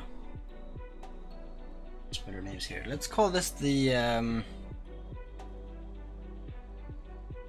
never mind. Basilisk.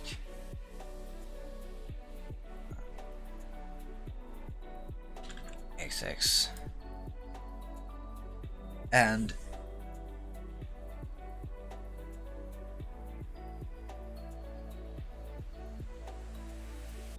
colon I6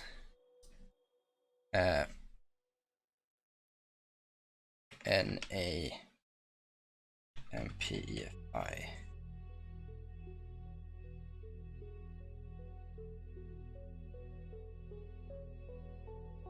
Non-Peffy.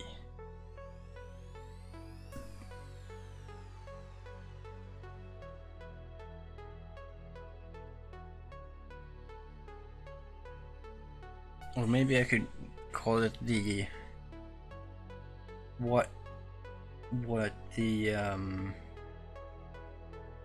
I could name my engines after the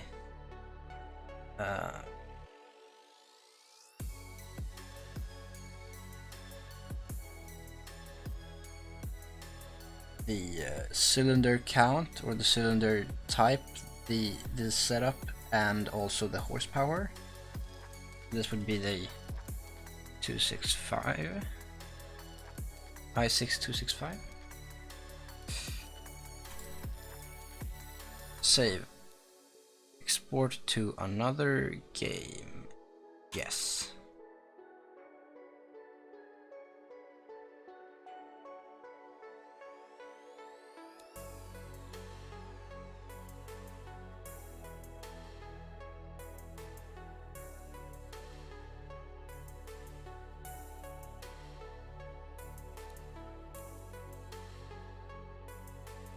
Sure.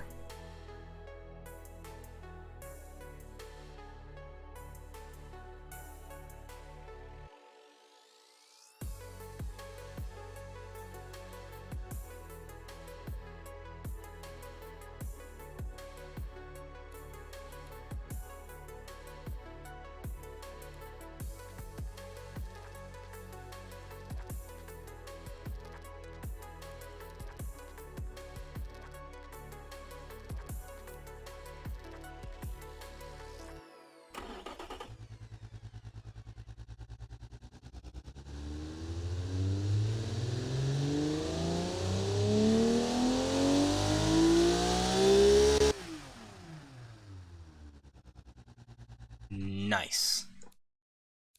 All right. Cool. Yes. Hell yeah, that feels good. Ooh. Nice.